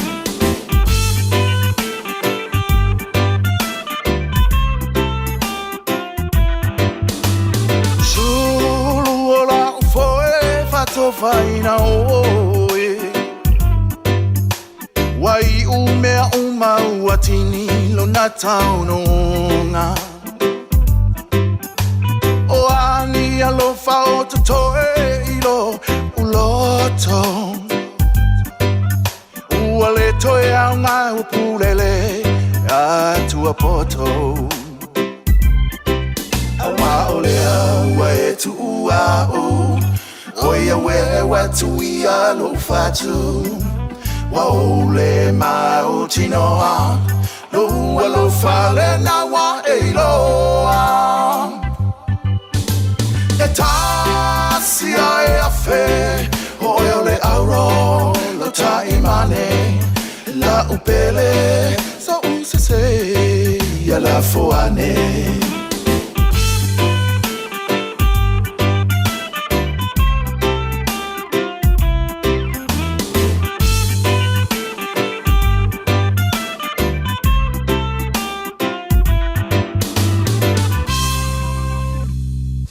I get it down on the dance floor. Watch this.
ano ua pulu mole mea e se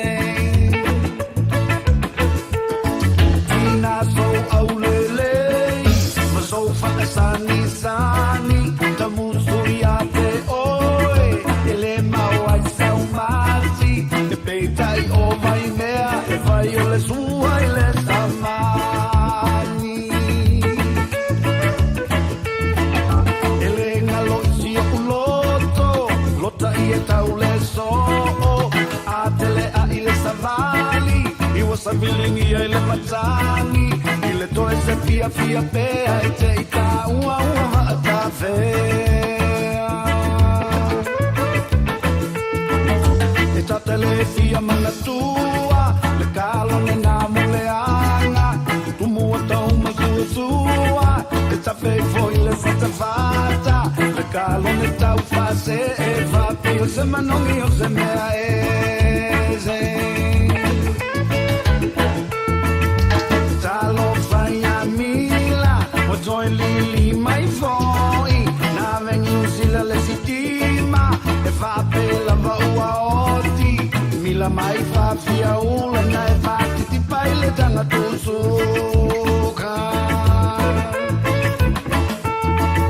i leo leo se le pa uia lo so zo i papalangi ao i la kiute e sai to alua i le vasi o la utu a fana fana e zo a zolo i le lava kaisa mai la masa sola la visi a mani o vea o fola folanga o le nei la mai kakali o se dia lo ta pau pau i le malu mai i le tai tai au le ting le ting ting kali kali ting le ting kali ting ting ting kali kali la ting ting we la la kala la ti la la kala la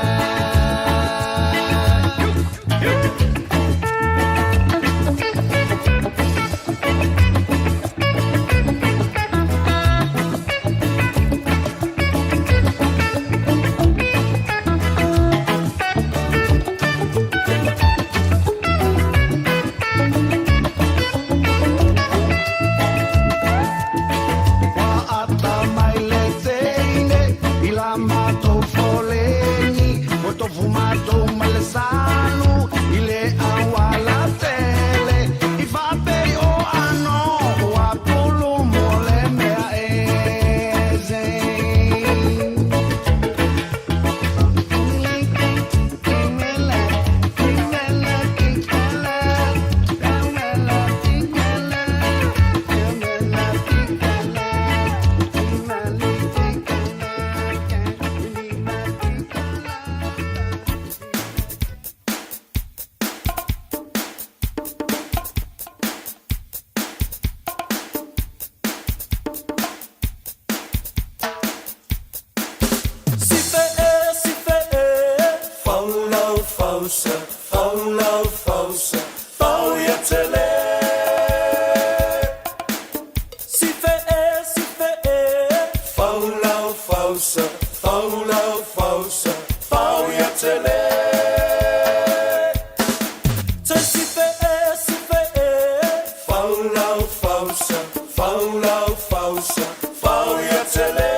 Ah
fianga sui whewhilongi o le rewhainga o le Aoauli ina ua toe lima ma le awha milu tona tale o le tula e tolu i le tautua wha wau le ringi le radio Samoa tasi lima i wa tolu a mo ia tonu le rawa tonu u mantua leo to umistemi o na tafu i leo le longa tu wai ia onga ale whanau le ringa solua pei o na whailo antu se teimi ua sola ia maua le tantu o wanoa e whaasoai ma le fionga ia lilo mai awa mai na vai le sui o le tantu wala leo mai lo tantu o turu i Samoa ia le ala ua whaatis mai ia le fionga ia lilo mai awa le nei vaengo la Aouli whaatalo whantu ai e lau fionga lilo mai awa mano le ngalue mano le whai o le whaiva ia talo si o lo maruia mea umai tono si o tantu o turu le nei fo i vai e so fau o tantu o lia mano sui fu maruia ma le langi ma ia talo Fofogamua i lau tō whaolo tū mai le foe le nei fo i vaenga le Aouli ia i por kalame whanga solo tato radio Samoa e me se fo i le nei fo i por kalame le suta inga i Samoa nei na ia maua se tato whilo inga fo i e tala no ai ma whaasoa i ni mea o tupu tato o tunu ia whatalo whatu fo i le pa ia la silasi o Samoa lo mai moa i lunga o le nei por kalame ia le ngatai lea o e o lo alalam papa au inisia tunu o lalang o lo maua lava whaasalau le radio Samoa i lunga le interneti. Ma lo le sai fo manuia i te tanunga ia. O lo tau whai tusa i tātou uma i le tau singa lo tātou tapa au siri langi. Ia manuia fo i se tātou atunu i Samoa nei e ui lava fo i lo wale le tau iniso taimi e lo whangia lava i le atua o lo maua lava na i maseli. E whewa ia wale a veo whanau ia onga whatino ina o ngā ruenga ia mawhaiva ese se tātou atunu i le aso le aso. Pamalo atu le tawatai Fofogamua. E tau whaifa mano lava, mano le o le sai mano le tautua e ala lea i le longa puiali o le paia ma le manu le tātu o tudu i meo lo tutupu meo le tupu marisi vaenga i ono tūla i mai le rei fo i a vaiaso. Mai tau antu lilo mai ava o le vaiaso lo na lua le rei o le wha ngā solonga o tātu mata upu fui lele mai o i le wha msidonga e wha tau le unga o whainga pālota a o lumana i le tātu fontanga lea le pāle mene tala doa i nei le paketi le aso antai awa lilo mai ava. Ia, e sa o lele lava lau pitainga Fofogamua o le tūlanga foi lele o alu lava i le tātou wha masinonga o pālota. E wā lena whaifa fuase i lava e le whamasinonga i a pena atofa alo i a lava foi ma whaatūlanga i a le auwa au whamasino i a mō whamasinonga o pālota o tangi o pālota e pei o na iai. O le vaiaso nei o lo whaua pēr le mata upo sa whatatas i le wā o le fionga i a le ana Rani Posini ia ma le tamaitai whaipule o iei nei o sa whatatas. Ia po le minsta foi o le menari ia seve te i fui mono. I le tūlanga foi lele wa uma ia le wa uma mo le mau Fofogamua a le tangi whatatau le tangi e langlango ai le tangi a le fionga i a le ana. Ia wa uma foi le mori mau e tasi o le tali mai a le tua seve i mori mau ia a le ana. Ia wa uma foi o na whaanga solo mai ia le tangi tali ia po le counter le counter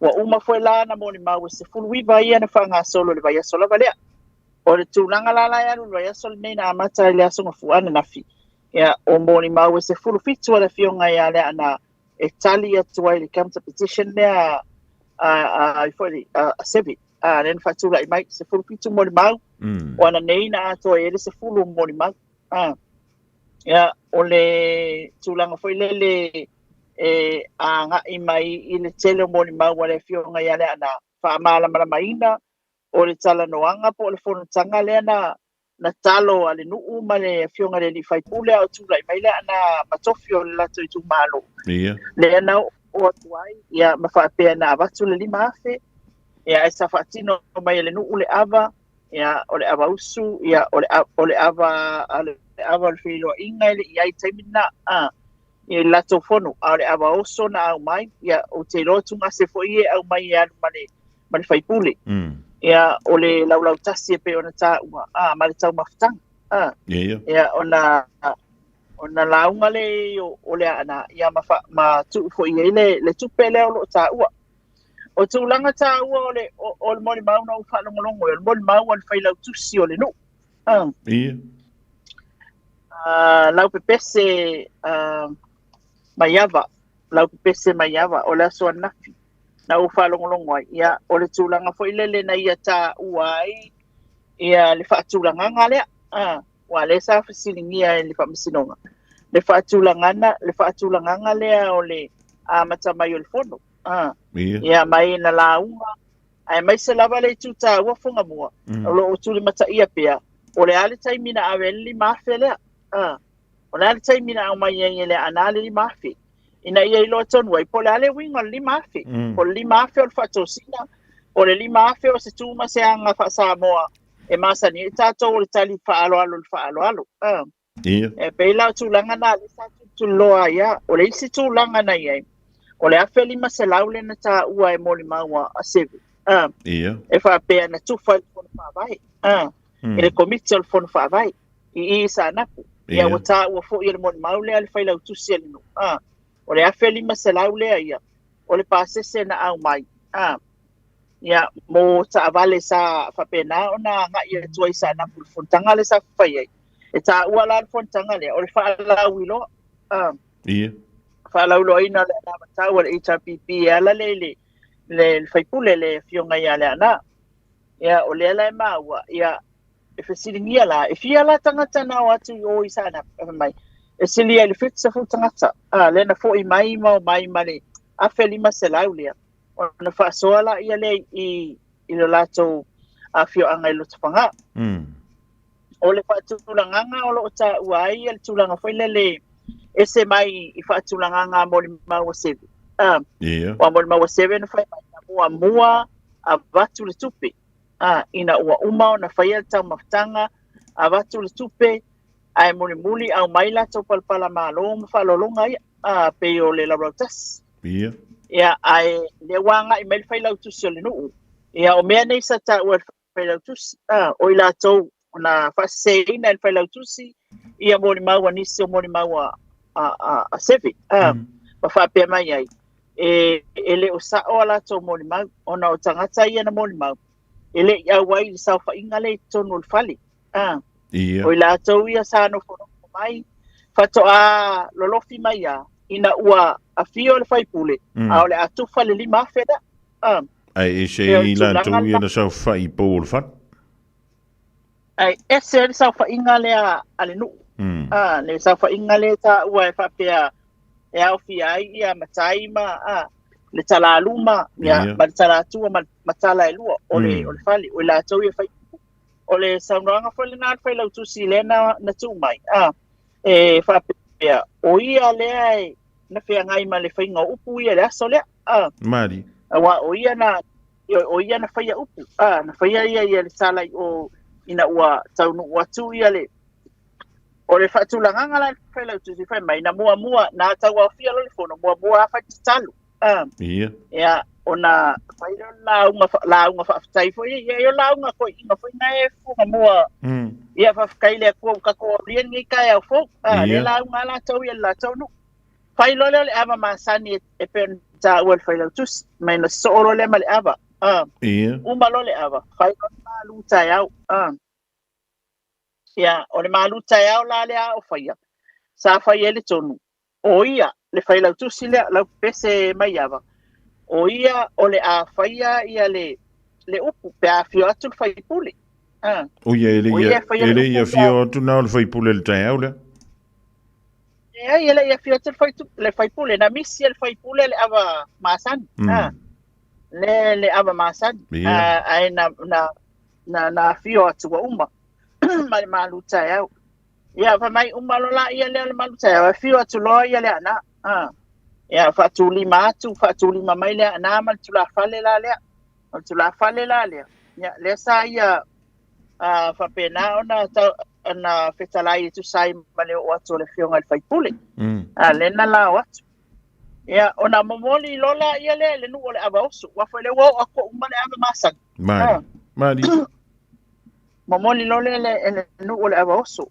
ona toiso so o lole ma tau maftanga ole wa fio atu le faipule ia o le whaasolonga le alwhai lautusi ia Ole lo le tamafutanga. Ai aluako loi kua malako mele ia ato fo ia tai ole.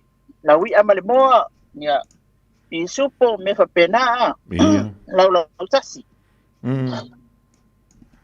Aluako lo malako lau kasi nga wa umarka mafukanga. Mai la fa lau tusina na ala tua wa umal lau tasi. Ya ai saulo malfaftaya o inalo le abanol na saunoa mai lole ana. Ia. Saunoa mai lole ana ia la tau fa fetaya ia le ava. Fa fetaya le ava, fa fetaya tau maftanga, fa fetaya le maau le fio anga I lau tasi. Ia fa pea mai lo male ana ma fai mai lo langa fa fetaya.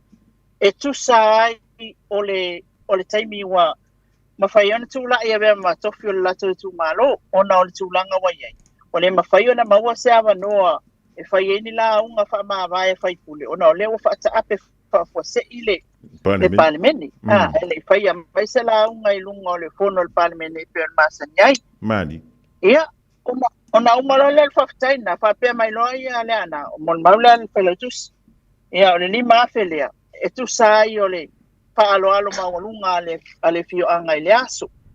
Ia. Le lima. E tali ai le alo atu ale nu. Kusal mon maungal fela kus. E tali ai le alo ale nu. Ya oisi meta wan mon maul fela tusi. Na ia pe mai le sauno anga le ana na ia lafo mai le tofio le tu malo. Ia.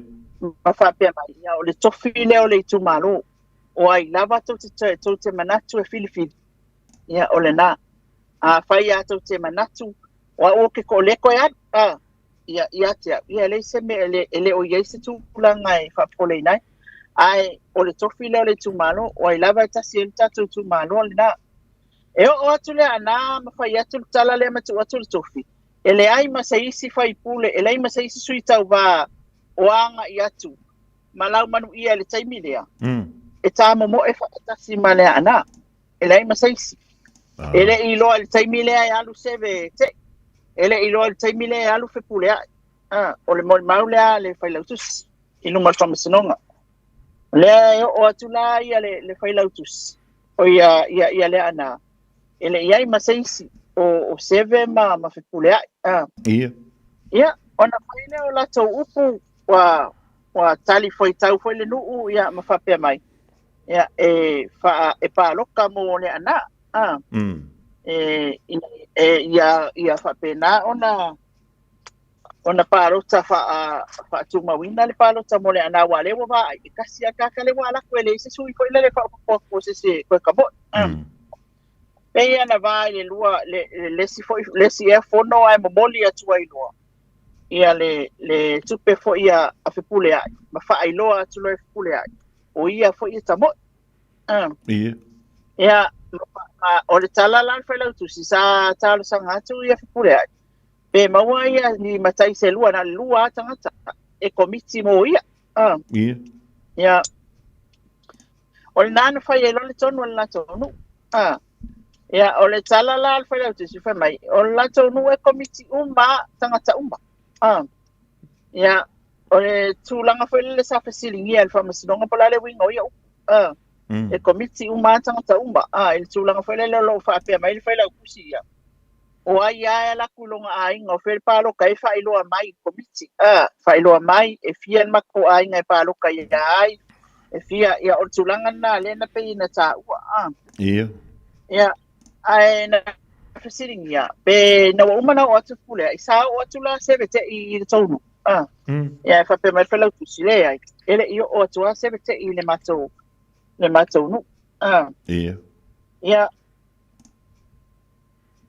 ole tufanga le lato lima le a fo ila lo fa pe mai le faila utus ina ua tula ile le faipule o ina le fa to lo fi to ilo tanga tai ile ta ua faila utus ia o fi ai mamani sina moli mau ile tua sebete ia elua fena ave tamali I le fioanga e afeta lana ave taulilea e afeta lana ave komite tina ma le afeta lana ave tula fali ia sa fasiringia fo e keler ko pe waba ma ko fulan ko fa mai kala le al fela tus ele inga fakia le lima fa ma tau o isi atanga tele mo le tupi o isi ai lo se la ya so se futa la tupi na o isi le mo le tupi ona ele I tofu le lima fa tala le ia le afangi ia le mata o fio anga ia o le moli maule na al fela tus tele le ale afeli maselau wa mentua le afeli maselau le fa pe o le tupe na mai tu fa mal fon fa vai aita o fa la tu si o le afeli maselau le ina o mala to fono sana na tu uina mai ai mo ta vale ia na o atu na o atu o tangata na pesiringia foi la ta vale o ka vale ko o me fa la tu si e to fu ma to komiti ma ta vale ai o isi tangata le ta vale sa fa o nga ile van fa nga ai taina e utai ia tangata na tau water te whono I ole. So te whalongolongo le laulawina le anava tawa le HRPP. E mai si lia le fitu se fulu tangata na o. Pa whelanga ku wharka wa wheli maselau. Na tufai oi le whono whaavai wa oi sa na pui ele whale o le whono whaavai le ofisa. Ewa mai le ai. O nā matawa mai ai I loto whanga. Pato atufai ina matau tupi. Le si tūna pisili ai ale le fionga le whamsino ia vui o le tūlanga foi le Fofogamua le whaatino ai o mea umanei I le whono whaavai, le official whono whaavai. O se tūlanga foi le mantua foi oe, mana tua foi Fofogamua au le whaia le pālota le sa tā ofi e tua le whaonga aina o tupe ma mea umalawa tau le whono whaavai. I le fefele o le whainga malo tau sisai ai. Tūlanga foi le ono whaonga ai le whono whaavai. Mol palota Mari ya lela no ia loia ia vui o le official fon fa vai na fai o le official fon fa vai na mata oi ai se me o to fa nga le official fon fa vai o le pa o porque que ai mal palo kale le o fai o ko o le to oi langolango to sui ale o fa nga le fon fa vai le tu malo ya ai fa pe mai el pelo tu sia langa o me un mal mata tu malo e tapu tasi umai le fono whaavai le na whaatino. Ai sa fo ia loto whakaia. O ia loto whangaia. Ia whaasoa la taua wheli masalau le na tu inatu. Le ai whaapea mai moli mau seve I le taimi mua mua. Ia wheli masalau na watu. E tupa mauru se pulu walu ia komiti. O le fono whaavai. Ia le whai mai le isi moli mau seve. Sa mawaila na fast food tala. Na mawala na luas futala I oile I tufanga le fono ai sa I mawala na fase futala I tufanga le na fai I fon fa fai ia o nei mo pa umali Fofogamua la tele o te enal tulanga foi le na batu le tupe mo mawi na sei mavai atole ole counter ia la tele te ena e la tele te ena e tolu pe fa mo mawi ele ite ena o le tupele na watu sala tu talia ya sa fa pe tu fo ile fa misinonga o le tupele na watu lo tu tatonunga o le a fa mai o le tupele fa tu sina ya fa tu le fa misinonga longo winga la len ko kalia mar ko lo fa tu sina fa mai ya la ngale ma finga ma ko fo o la le vale ya la fo kula ku fa mai ku pe kan ya o le la wo mai le ma engale o le fa mai la tu o le lima fe na ave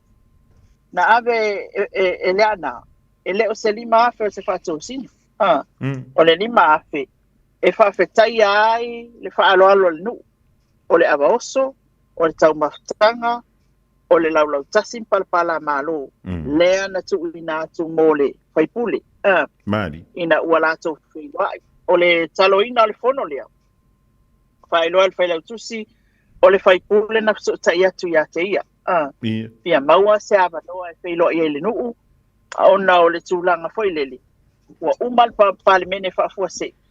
O lea ele I aisa la unga e wha ma vai mai e alo ia mai luma o le palimene. Ia I le awhio anga e mese foi. O le tūmalo sa whatatas. Ia o mori mau langa lai wha solo yo.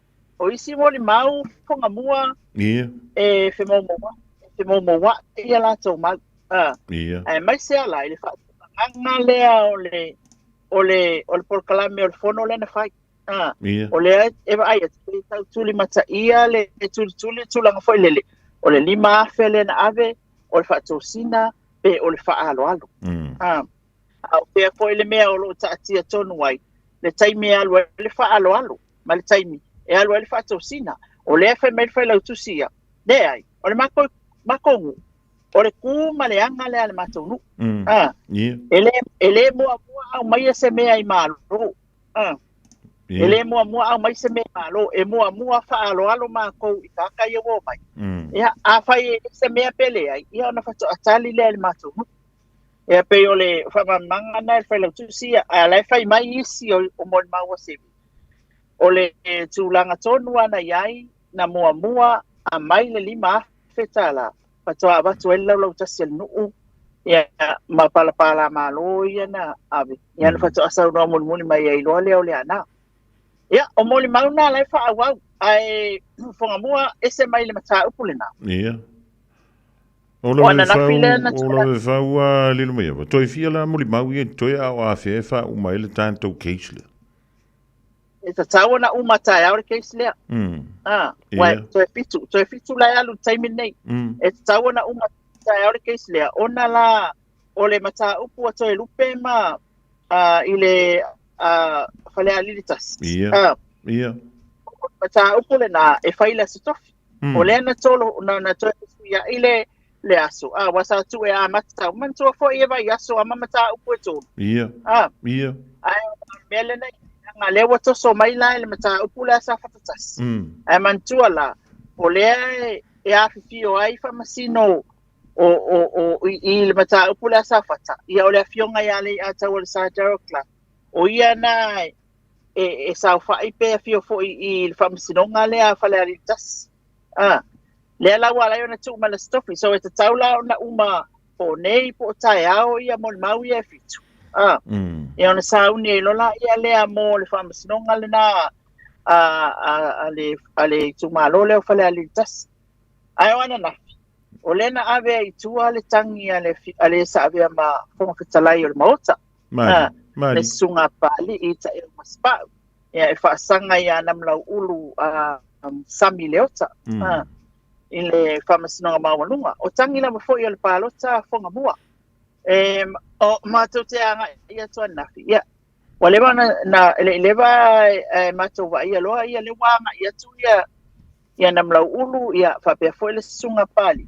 Ia tala no ala wai whafolo na winga o lewa uma ona soala upule patis. Mamali lia fo i lātou. Tu watu le whapasinonga. Lo lātou fo i whai unga lo lātou fo i tala noa. Ia, o le ala wala yona tai au mairo i tua ia le tangi a pali ia nafi. Ai la ia tūlanga fo i lelea aloa ia le whamasinonga na whamatunga ia nafi. Ma polo ia ai. Na ia whasalalau loa. Whasalalau loa lea ua. O ia le tūlanga lea wa toi ave i tua le mata upu. Uma na whasalalau. Ona toi fo ia tūlea. E officiate mai ele ko. O lea ua manino ma mai fai uma esa o lea ua ave tua le mata upu lea i le va o il fasal angatot i le va lea o pali ia ma namlau. Ola so mai tau iai lilo mai ava i se mafuanga e tali tutusa maisi mata upu ia na toi whau mai tua whirangalo le tu malo po whirangalo ai o sui taitotas. O le mel nasa fiesa ilia toa nafile i le tūlanga o le mafua anga o le awi tūna tau wa o manono o le aingan tai. Le asa tatou maua le leia le tasio mafua anga o le tasio mafua anga a le aingan tai ona ua mati le tūlanga tofi wa yeila latu koi pule le wa le taimi le le tofa pa au le wa speaker le wa le whangwhitalai o le mota. Ia o le mata upu foi lea oi foi le na ai whakapesta ma vui. Ia inga sione. Ia o lea wa malili.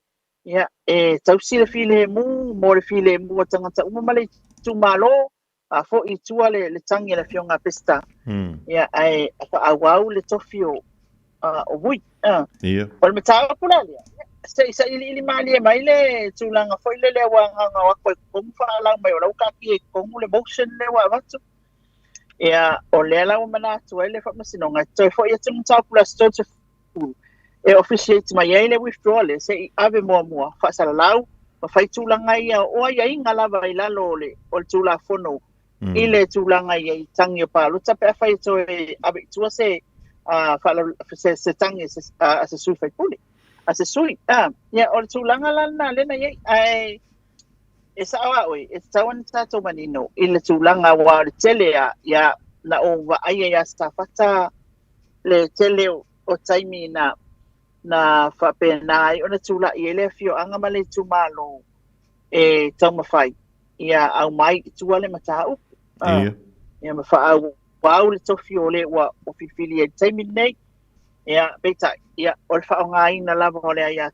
ele imana o ile sipati so ave tu ia le la wa la ia ona fa tino ale awana to fai foi le men nai o le fa sit na te mau fo le ta sanga le na le tumalo ina ia ave tu ale mata ia ma fa le fo i ma te le vale mo le no fo le ngata no fo le sui no fo le fo ia no uma fio anga mai tumalo ia ele mana o ia welo fo ia le manga o kaka le tangi ave tu ala na fa la ben po le tangi ia ele ma fa ia na ave tu ala mata le la fa au mai ia o mateli ai o la stofila ia o le ma wai o ina foi la ta to telo ai po le tu langa ia le mata o po fale ali tasi ile vao o to elu pe mau au tele o semo po molinuku ona semo ia male to fatu loma tusa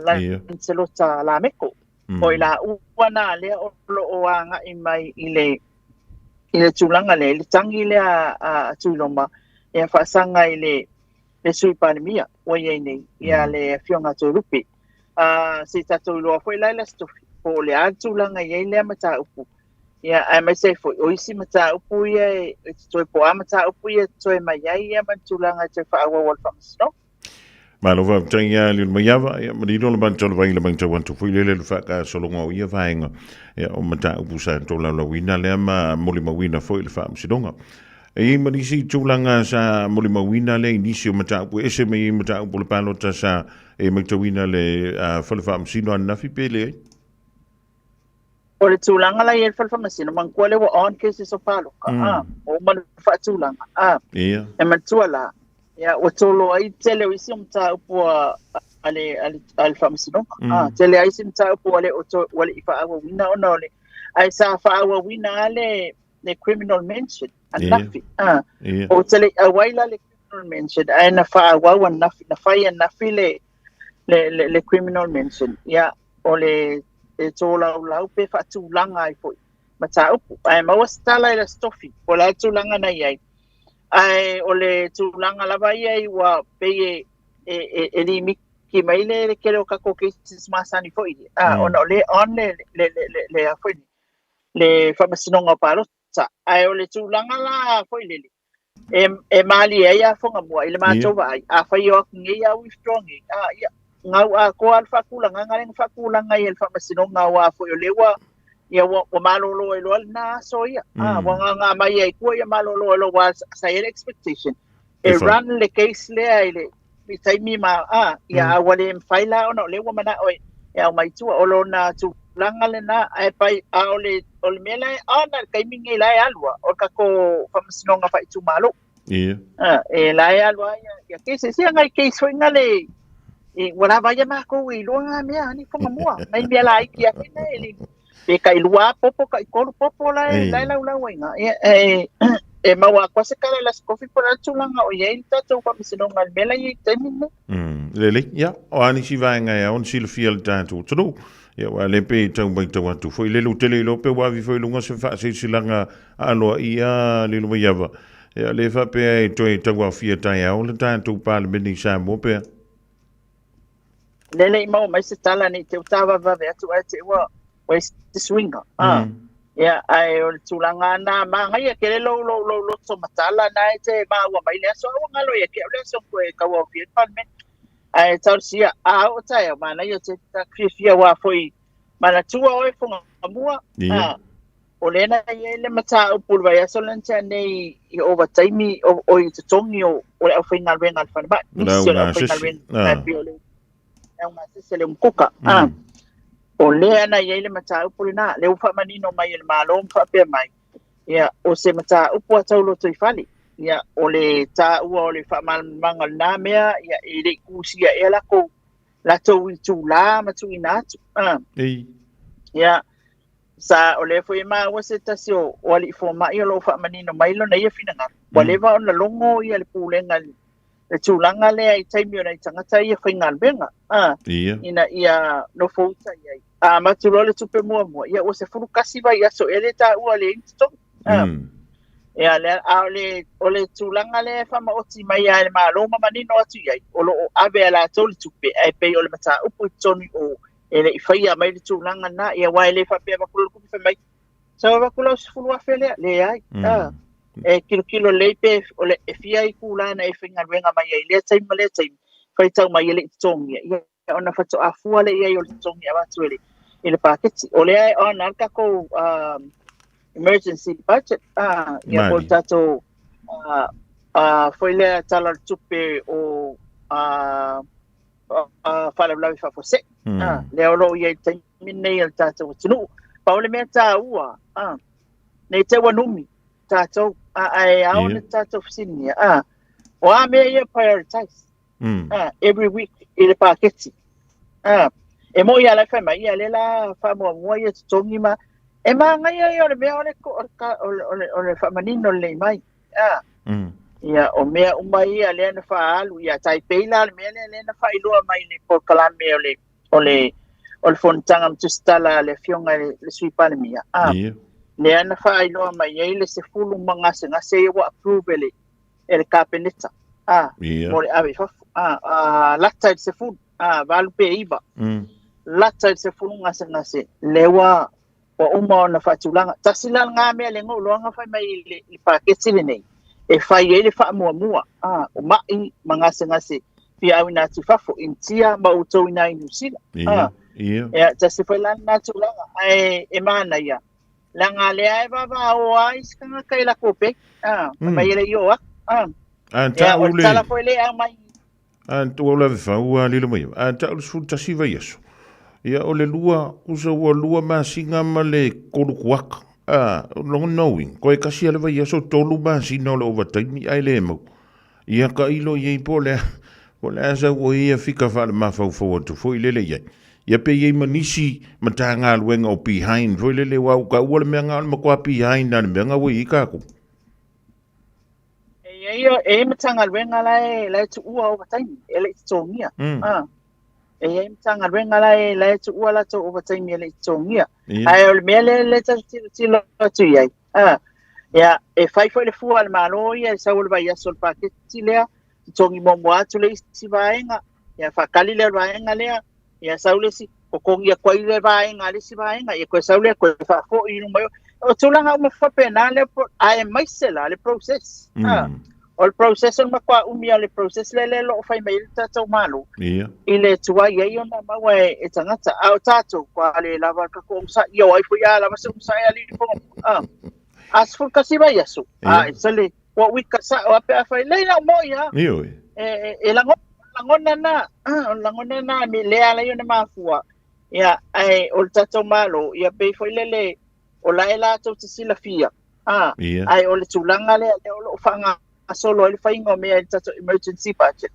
o tulanga la lo fai mai ala to ele ala lewa ya ka ko ma kwa le la vale on sa e ka ko anto no le tulanga foi le lo mai vo o la fa o e sauno ava pe o le la va tu nei le tati fa tai ia fa tai inga tanto uma le se fulu le o anto se fulu va yaso ia overtime ia le mau ono sa i mai pe va yaso ia votoa o tu fa solonga ia tau ia pe va pe mel fa mtalanga to i lua va yaso no on tu le fa solonga o tanto paketi le o fa le fa fosi ia atone tau bangwa ina le to a lilo mai va pe ole winga le fa mtalanga atonu fe so ta inga la vole me pito sili ona tau i wa family u fa per tani se ole fia o mene o mafta O le kili o le mea ka o le fesota inga. Communication is key to everything. Ta o le oi. Langa la ele mele ka e foi nei matou ai nga fenga venga le malu. Ia. E la me o ke. Usa alu le masingi fa mai. So. O ka vai ko sa. Ko feel down na. Ia. Io, langa alu le masingi expecto la solulu len ke ngi. Ia. Expect sa wai. Le o batai mi le tua. E la kwele sa me fa mai. Sa lo fa mai. Kwa le no me fa. O kile o bakai. Ko akule pei le wa ai uma le long le pei. Sa lo ngo fongo. Ia. Ole winga la tala le communication pe ona eta wa. At least pa manino le ala so ya va ai oi ol ba le a maka ku ya pai ka ya paulo ya e maua ko wa fe ya ol ba ngale la maka ai mai se ala pe la mta pula fal mai to tonwa loto i fale o batanga wenga e fa manino ai tanga ta fenga wenga la le ai ale o se mundu e expect sa o nga o awe mawal ba yaso le o awe mawal ba yaso kyong o awe mawal ba sungi papena arturanga le ai kusalenga le o asia kimai e sia ki po mo so ba kai le le ya la tanga ta foi le si so le of income mari mai se la kwa sia ki ai faila kasi ale source of income na lo pe le ya la maseme mawa ya expect la ia le o me tukwai ia kamai kia o le ainga o mea fai o a fai o yema tua tausima ai fiar fanga le kausi ya ol ma kwa ke le ol fale kong and ole ele oiloa mai lai le ia fa malama le puni ele mea atoale le mea le kupu i tatu ainga ma le mea le o ia wa e ano no fa misa fa solo a kwa ka le se pe io e ano fa misa fa solo a ko ya wale le fo tausinga la tau ya ya nei fana wa onga le wa mankuala e Fofogamua e wa makasa yung kamay kila kusuenga e nei fana lawa kili maya onga fa mai ko kongi lo pili ale kongi lo pili kele su iya ya umanga fa mai ko kongi pili o suenga la ko ya ai ku aku kasi ka fa ngalwenga le poloka le o kaimi le o maku fa le tonu ato ya o fa le tonu o tulanga na e o yele le tulanga le ai o sa o leia la sofa o le tātou te whi mālam la maa i o le tulanga tā ua le nā peila o le tā ua i el mālo o se mata o whalo te whalo le whalma ia nā matua maa nei a fo i are saunua ngā takta kamu le na ua i le tu ioi wa lewa o na longo atu mea ia i le pūlenga o le kai wa lewa na longo atu ia i wa ai kai mio ngai kākai makukongi o ngai kākai ia se sila la o Fofogamua mai fo mai versus sau lalo i leisi vaenga a ole me pito sili le na taua ole au whainga wenga ngā se sea le tau mawhitanga po a mai anga se ngase ne mautai mautanga se ngase mto tua ia e mautinoa a wana i mis mari ina i tongi a ona tongi fo ana tangata ona tangata ia ole ai e tongi mawalalo lava o lato tongi to teli le ta ua na ta ipa luafe ta se fulu afe foi dale e la ngona ia le alofa i le turanga le ai o le fafita ya le awa wa ia le tala tato whainga malo o la ia le tupe al turanga le ia o se mata upu falo te fali ia le la pe ane whamanino mai ta sia la tai au i le tato o ila safarai pe ma o se tato fontanga fo i ma le tato malo ia e fai ona fa mala mana ni se tulanga uma o lo prioritize ia male fainga la le o le fainga o le awala fa ia ile le au mainga o le tongi ina o tupe ia awala le fainga sa nge ia le kupe a ko le fa pe ia lu uma ala eva yang o male sko kele e te taona fu le le malo ina ia tofsia uma ia mai se foi o mea mana o mia i tato whalema, lea la ua iei mamai ma ngase ia wala awifa. Ta si whane nā tupele sa whai mai whaamua ia ona o le tilo ina ia tali. Ia le ti ngā ina lea o tato tangata o lo mawhatia i ngase ina ia mawhai ona tonga whatia. Malo va taia lilo ya tahalo sia wanana ma wa mai ni suli poti fa mai ona wa toi tali wan tu pe toi fo ya tu le au nga se le ale tanto falma se I fa mai no antuli mai ya Antonio mo sa no ile ale ole ofisa sili po le ministafo ya po le ale tu unga na wa ale se mali nga lilo mai ya va le se tu unga ya e ko fo ya le mena wa ye te mine vo le pole te mile na ya e mai le mtau ya si le mano no fale wa wa ko fo ya sa fo ya kala is no wa pe no ia ai awa tātou pe whai mai a lai taimin nei whangamua pe whai mai a tala whai mai ia o ngai e maua le mea maka ngai le mea maka I koe ngani a whai o le matua tau e mana o mia lava ia le seleni paanganga awa ia o siaki o waila au ia o se mea ina ia I tau mawhtanga ia manino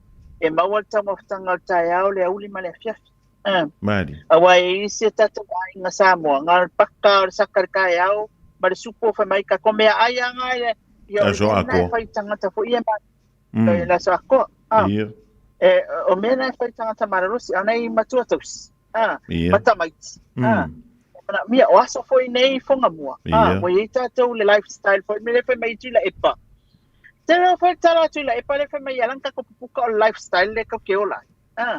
Kama foi ngale ki ngang fa mai la le ele me ai fa kwa mangenga vela fa mai le ai langa o ke fia ai pe ke nanga le fa ka mai le mel cheese le e fa mel tu lungo le o fa lawa ngale ai ngoti ioi pe fa mai lawa vela support e fa mai me aris le ai le ke al fa lo fa ka mo se fa lawa io lifestyle na e o fa ngata wai le nei ta to ma tu ya so ya matua o la tu langa le sa so fuai pengo fia ngale ala mai afa fa ali fo inga mai le koko le wa punga paru le koko ya mai fa ali fulna au kako e senka ki el fala wa ngo e sa sabe o polis alo nga e ka ki el polis e fa mai ala ko fala le fa ka mo ska sing fa mo si e fala ele fia o ele tulanga na so le tulanga la sa wona e ta ua lau fitarenga ta to fima la ma longo pu ya li ma fa manino e tua fino fia le si foi tulanga Fofogamua na foi le o le lape o le matanga luenga awa ele mafaila ona a tu ule ile I lunga ile level le e ia le lipoki au mai ma le kalangoanga kai mingi e ka ua le malu na ngale anga I le mele kupun kalunga fa mai ngale malo nga ku mai lo ma o kala fa ngala fai ioi ela le na e tatau ona tatou lo le e tatau ona mai toni I pe fa lama mai foi la fa nga malu ai le fo I fa nga malu ona fa manino le mai le tulanga o le prioritize ka ko emergency budget le ko aton wa mea awa amanino malama ini ano ngai isi ko ke foi sana fonga mai tata wo tu wa me se foi o complain ia I tulanga foi le o le o le feso tainga ya o le tulanga le da li le boiava le asi se singa e matutono tanto ainga ai arga ka foi le fa ku isi o ngol le malama e fa ku isi angai ai o lo le taimi manino I le mantole vai se vanga na o lo toma tangat ia na foto ale manino la ia le pe avantu se fola sanga foi le e fa mana malama le dia ia wai maua foi nei to ngata na lilo e ke fi o fa mana malama ala e fa wai malonga ia ko mai fa pikoa ia malonga ia nga va nga maua o ke le lo po fa nga maua mai pe nga maua online pe nga maua mai sisimia ia e voi le e umana e fa malama tu nei ai toi sili mai foi toi fai tio mai ole mea nga e kasi ia si le no fai unga foi le a worko e kana ngo yesi fa ka ki e bengala na mata ai o meta ua ia ni wa ole si le va nga ta ole a foi ole manuia o se tu no ulilo mai ava ole soifua maloloina a fa le tonu soifua maloloina o lono winga ke le fa le konga ia a fa pe ole a fa ina tuai ia tangata fa nga luenga soifua maloloina yo ila to na ne to si ele olo ila to ye e pa I want to le fa mai foi le fia ma se manuia se malolo ya a fa pe tu langa na ya tante misi alo whantua i nei tangata whaingalwe. Ia misi fo i ngase o nei e utowa antuina. Ia wa misi le ipuki o kai au, misi le uli, misi bala fiafia lilo. E si de loko mala awa ko loa i a pakele. Ia mai alka ko wha unga muli fo i lele ka ko kau mamai ai lilo. Ia le wha ua sua ua le kai o kizol. Kanu oi pa mai. Ala ma pa mai wa mole le mangava.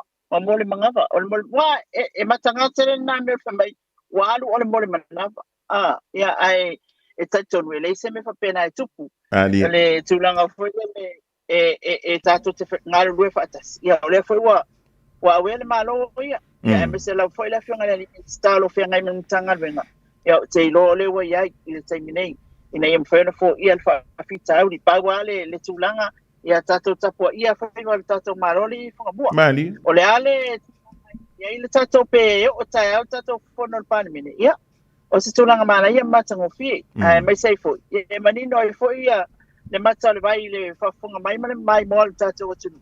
Tulanga o leo lo ia tato emergency budget. Ia ma le tulanga fo i o le ai. Tato tala au tu whatau o tupi. Le o lo sa ni mai el tato fainga malo tu sai fo yo le fanga solonga o mel tato tu no ai paua la uia tato le mawali Fofogamua isi tato watu ele o tato uma ai ele tanga tele o lava le on sai ia mali li tato e yai ar mele ele o yai me o tato wale atoa tato ai mali soi fuanga masani ia elisi awala fa ia Mali. Ai tato ono sa. Ele foi ngofia fo. Ele foi ngofia fo. Wa vai le process o le venga mai fo. Wa kele fo ya le process. Talo sanga fa kali ave pasi ka pengeka kilo le pa keki pa sese o pepa malanga o ai ka kayo o se me so alimento ai pa kele ya. Pa pena fo la foi ngomia ne youtube.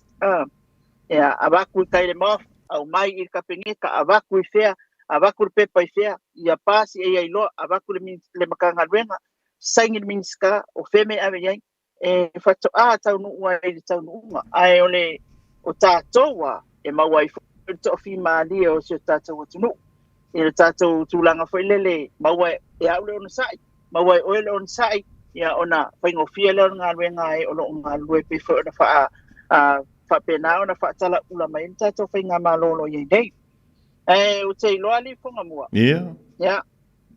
Ini se mta po le fa sala lau ia foi nei. Le wei fa sala lau ngana wo ai lunga le pecha le Samoa. O fa sala lau tato te ne se fululu ai. E tau ba se la le o tato wo tunu. Lo so oi nei. O le lau te vai atu pe ia le soiva. Ni te o sea o ai pe ia le soiva o November. Le la fa tau no ai foi le na fa mo o se fa mo foi kele nga fia ai nis o le se kuli lo po ai le mis ya ofesa o ai le tama ya o le vai so le ma ini sa wo ko fo nga South New Zealand South New South Wales le wo vai ya America ya ele se tari pe foi ni so mato tene nei matama ya lo tama il tata watu fa ya na wai ni foi tawanga ta wai sa ili ai se tau sala o Samoa awa foi ia le va maisi atunu o Pasifika ia e fai ia ma ampasa o tatou malo ia e la te inisio mata uputa ua tau tupulanga talavo ia o tamaitai ia e mai sei foi ia ole tu atu ia o le sifa ngalwenga o tatou malo i le tele o me e whaonga i le tatou misa mo ia ole tulanga na lo ia ole ia mai ko parade le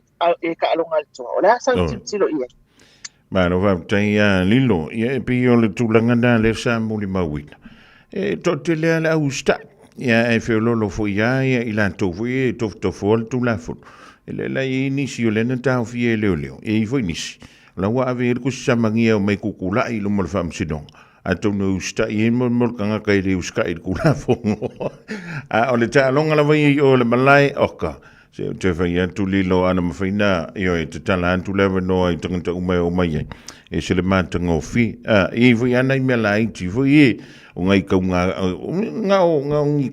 ku le inga la ia o le luke fo e lesi o le sope o lesi pe la vea ku le sope o lesi le fu ales ia o ngai mea la iki nga a olona au telenga sole matua matau tia le mele tupu yo i le malai o le Warriors i le aso sa i le talonga le fitu Samoa ia ma le tantu au le tō Samoa e ui ele i maruia ia tonu ana ua whaamari e ina le tampo inga Samoa na nai mea la i tilav e te tau ona toi wha le leia ia ona le leia tilia i lo le o le tantu au ia o nisi sa whaamrua lia le ua mo mili poti ia la ua toi wha solo manuia e pe ona ia ia le sungale ia anta Mariota ia manisi vo au le toa ia ai ole au tama ta ia le o mautino ma le temina i pe ia nisi na ma whaamrua lia tunga i le ta longa i le asana se ima vai tunei ai o le tulanga na sa i matu makua usika ia mako o ngā le sa kele fui pe kolo leo a lino ia o le mea nau matua usta ia mato e vailo mato ia polisi usita i malo mato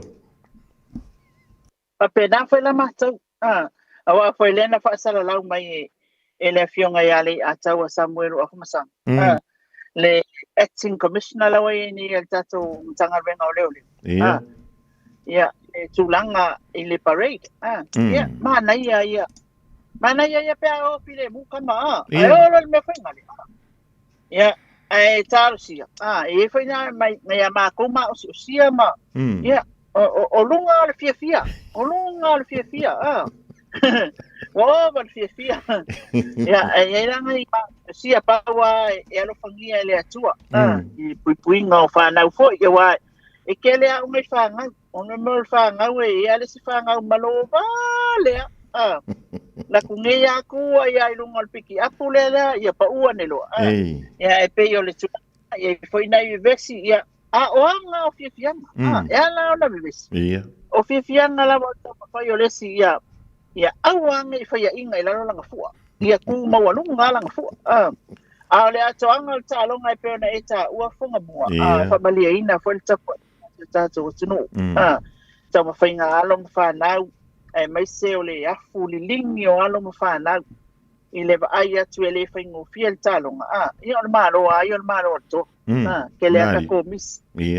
Opportunities na maua. Ia ai o le tato maroa, ma le tato man maroa. I le afiafi, e whaftai le lofo le atua. Whaftai tāleni ana i whanau. O le tula masili ana on tātua. Le tilo atu fwoi se tātou atunu. I le winga ese o le tāleni a whanau. Ia whaftai na i atunu o lo no pia i ai. Awa ana le ai la tau sa popo wina o langa ta alo tātou whanau. Ia le wa mai e whale le atu ai le tātou fu ai le lalang. Lo la tau wafulilingi. Ia le ali whamanuia le atu ai. Ia lom whanau a se tātou atunu. Tātou tālu sia fo ini se tālonga o lo numana i Fofogamua. Ia o le tūpamarawa o le fiafianga i se tātou atunu. Ia o le mawhai o na ausia e Samoa. Ia o tātou tālonga whawa malo. A mese lava ia na ai au ia lua pe toa male ketut. Ia na pauna ni me mātou atunu i nei Fofogamua. Malo whaftai lilo. Ia ve yelo leo lo tangata whatau wa mole ntu ilenga whaftai mole tātou whilo inga. Le rei fo ia sulua ia o tele lava ni mata upu o le ua marino ia ile manto le vai i le whafunga tāpua i Samoa le ganto i New Zealand. Ia o le tele o isi antunu o leo lo mai wa mai le tātou whilo inga i le. So ia lo whale tua ma wha i le malo silatino sila le nganga ia ua la wale tautua ina le pa ia ma le malo le tātou. Tunu ele ganto i lea tātou a inga mai ka le sia tātou whilo i le stofi lo na lofa pe a tātou auli atu le aso. Ia o lo fa pelea o na mawalunga pele malo si o lo fionga lilo maiava. Ia me se fu ia le mātou tau mawhaiatu. Ia wala vale longa puieri o le pa ia malo si o tātou. Tano, ia, au mai alo whirangalo tātou te tau mawai le nei fiafi. Wawe ona tawhelo e fo i lasto. Wa o le ono le fiafi.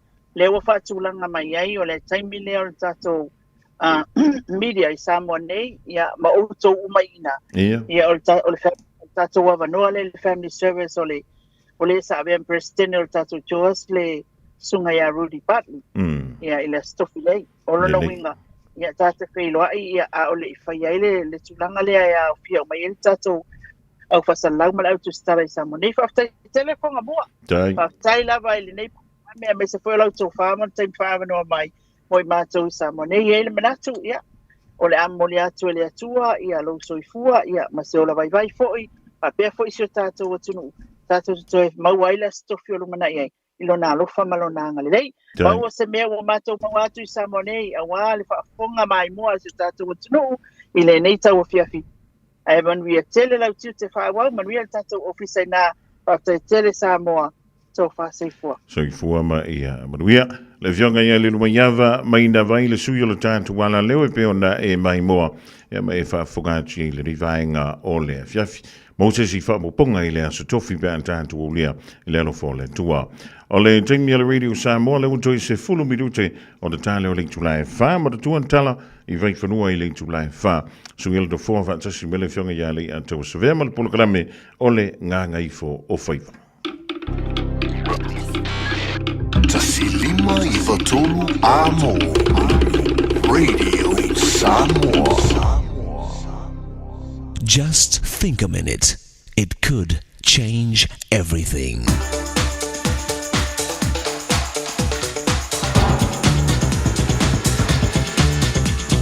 Think a minute. Henry Latour was the greatest detective in France during the 19th century. He was a mastermind at finding evidence and clues, then fitting them all together to find the criminal and bring him to justice. But mysteriously, this living legend's career suddenly ended. Detective Henry Latour was called to the scene of a horrible, violent crime. An old couple had been robbed and brutally murdered. The police had already arrested a suspect, but shortly after studying the crime scene and evidence, Latour's instincts convinced him that the police had arrested the wrong man. But Latour promised the police and the family that he would find the missing pieces of the puzzle and the murderer. So began what many have called the most brilliant tracking of a criminal in the history of France. Henry Latour carefully gathered all the different pieces of evidence, one piece at a time, until he finally found his man and criminal. The newspapers praised Latour's brilliant detective work and spread the news of his fame all over France. Then suddenly, after solving that case, Latour retired and moved away. In fact, he lived alone for the remaining 25 years of his life. You see, it was only after he died that the true identity of the last criminal Latour tracked down was made known to the public. In his last case, Latour had refused to back down from the truth, even when his investigation revealed that the murderer was none other than Latour's own son. You know, sometimes the truth can be very painful, but sooner or later, we each have to face it, that we've done some things wrong in our life. And until we admit this fact to our Maker, we'll never be free from our guilt. It's then we realize that the price we pay of hurting our pride is nothing compared to losing our relationship with our Maker. And the only thing we have to do is ask Jesus Christ for His forgiveness and new life. Then with Him in charge, we can start changing and living His way, which is the only way we'll ever have peace of mind and be free. Just think a minute.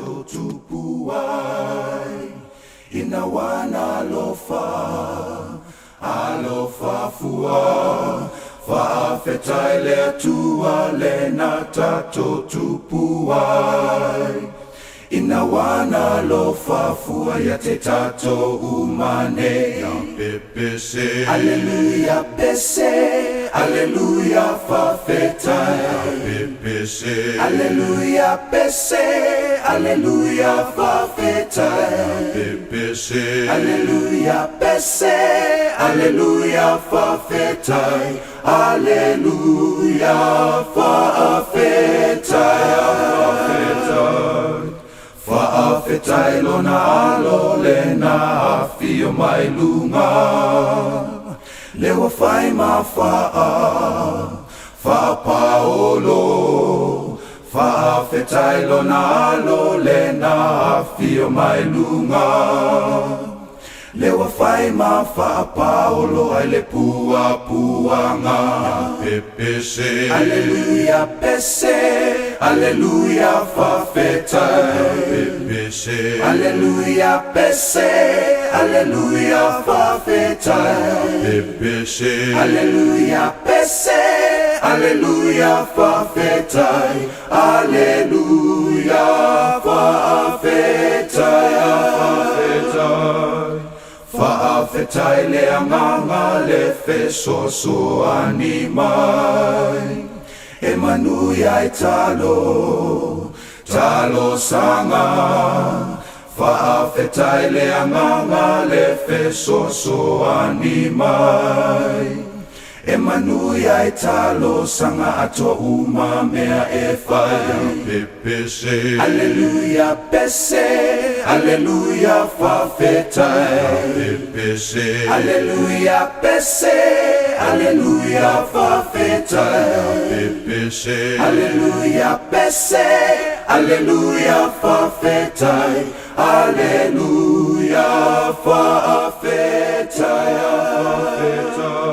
Si Fofogamua ma ilo ben vai tau luan tu aile pola kalame o le think committed mo e ma wai tātou mai na wato e 5 minute o Natalia o ling July wha. Malo soifua o le si Fofoga Samoa, Radio Samoa, tasilima I vatolu a mo. Se kia Radio Samoa.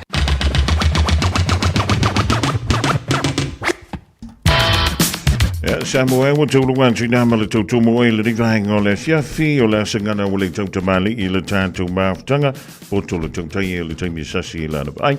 Alofa le tumo ma tai antu lo tau soifua ma le bantu o la tai au tātou tui whiloa I lunga o pēa mga lungano o le ea.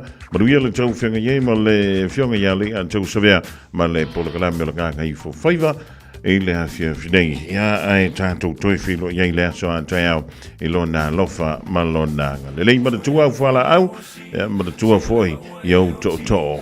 Le mna oli sa pasui le au ngai au mai le masala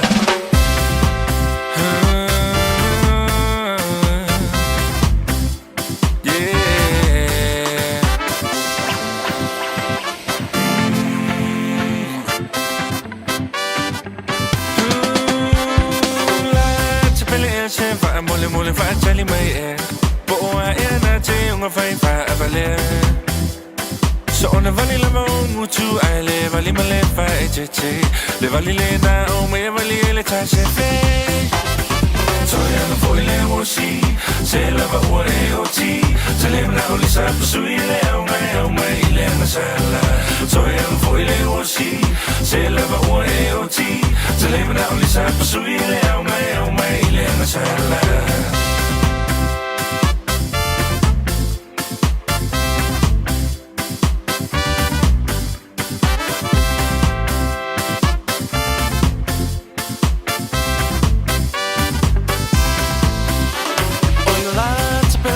So say tafa so ina o si o nei tu si e vala awina ua tumolo ato ni mo si va rock and roll ai wanga lo ya o le papio Samoa o mo ni si va le mala so o nu u tu ma la fanga I won't make to say face so far me talanga pe why fear si fo ila va o le cha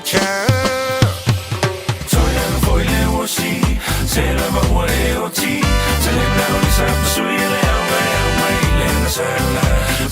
Foi le wosi, se la va o e o ti, se le na o sa sui le au mai le na sala. Na na na na na.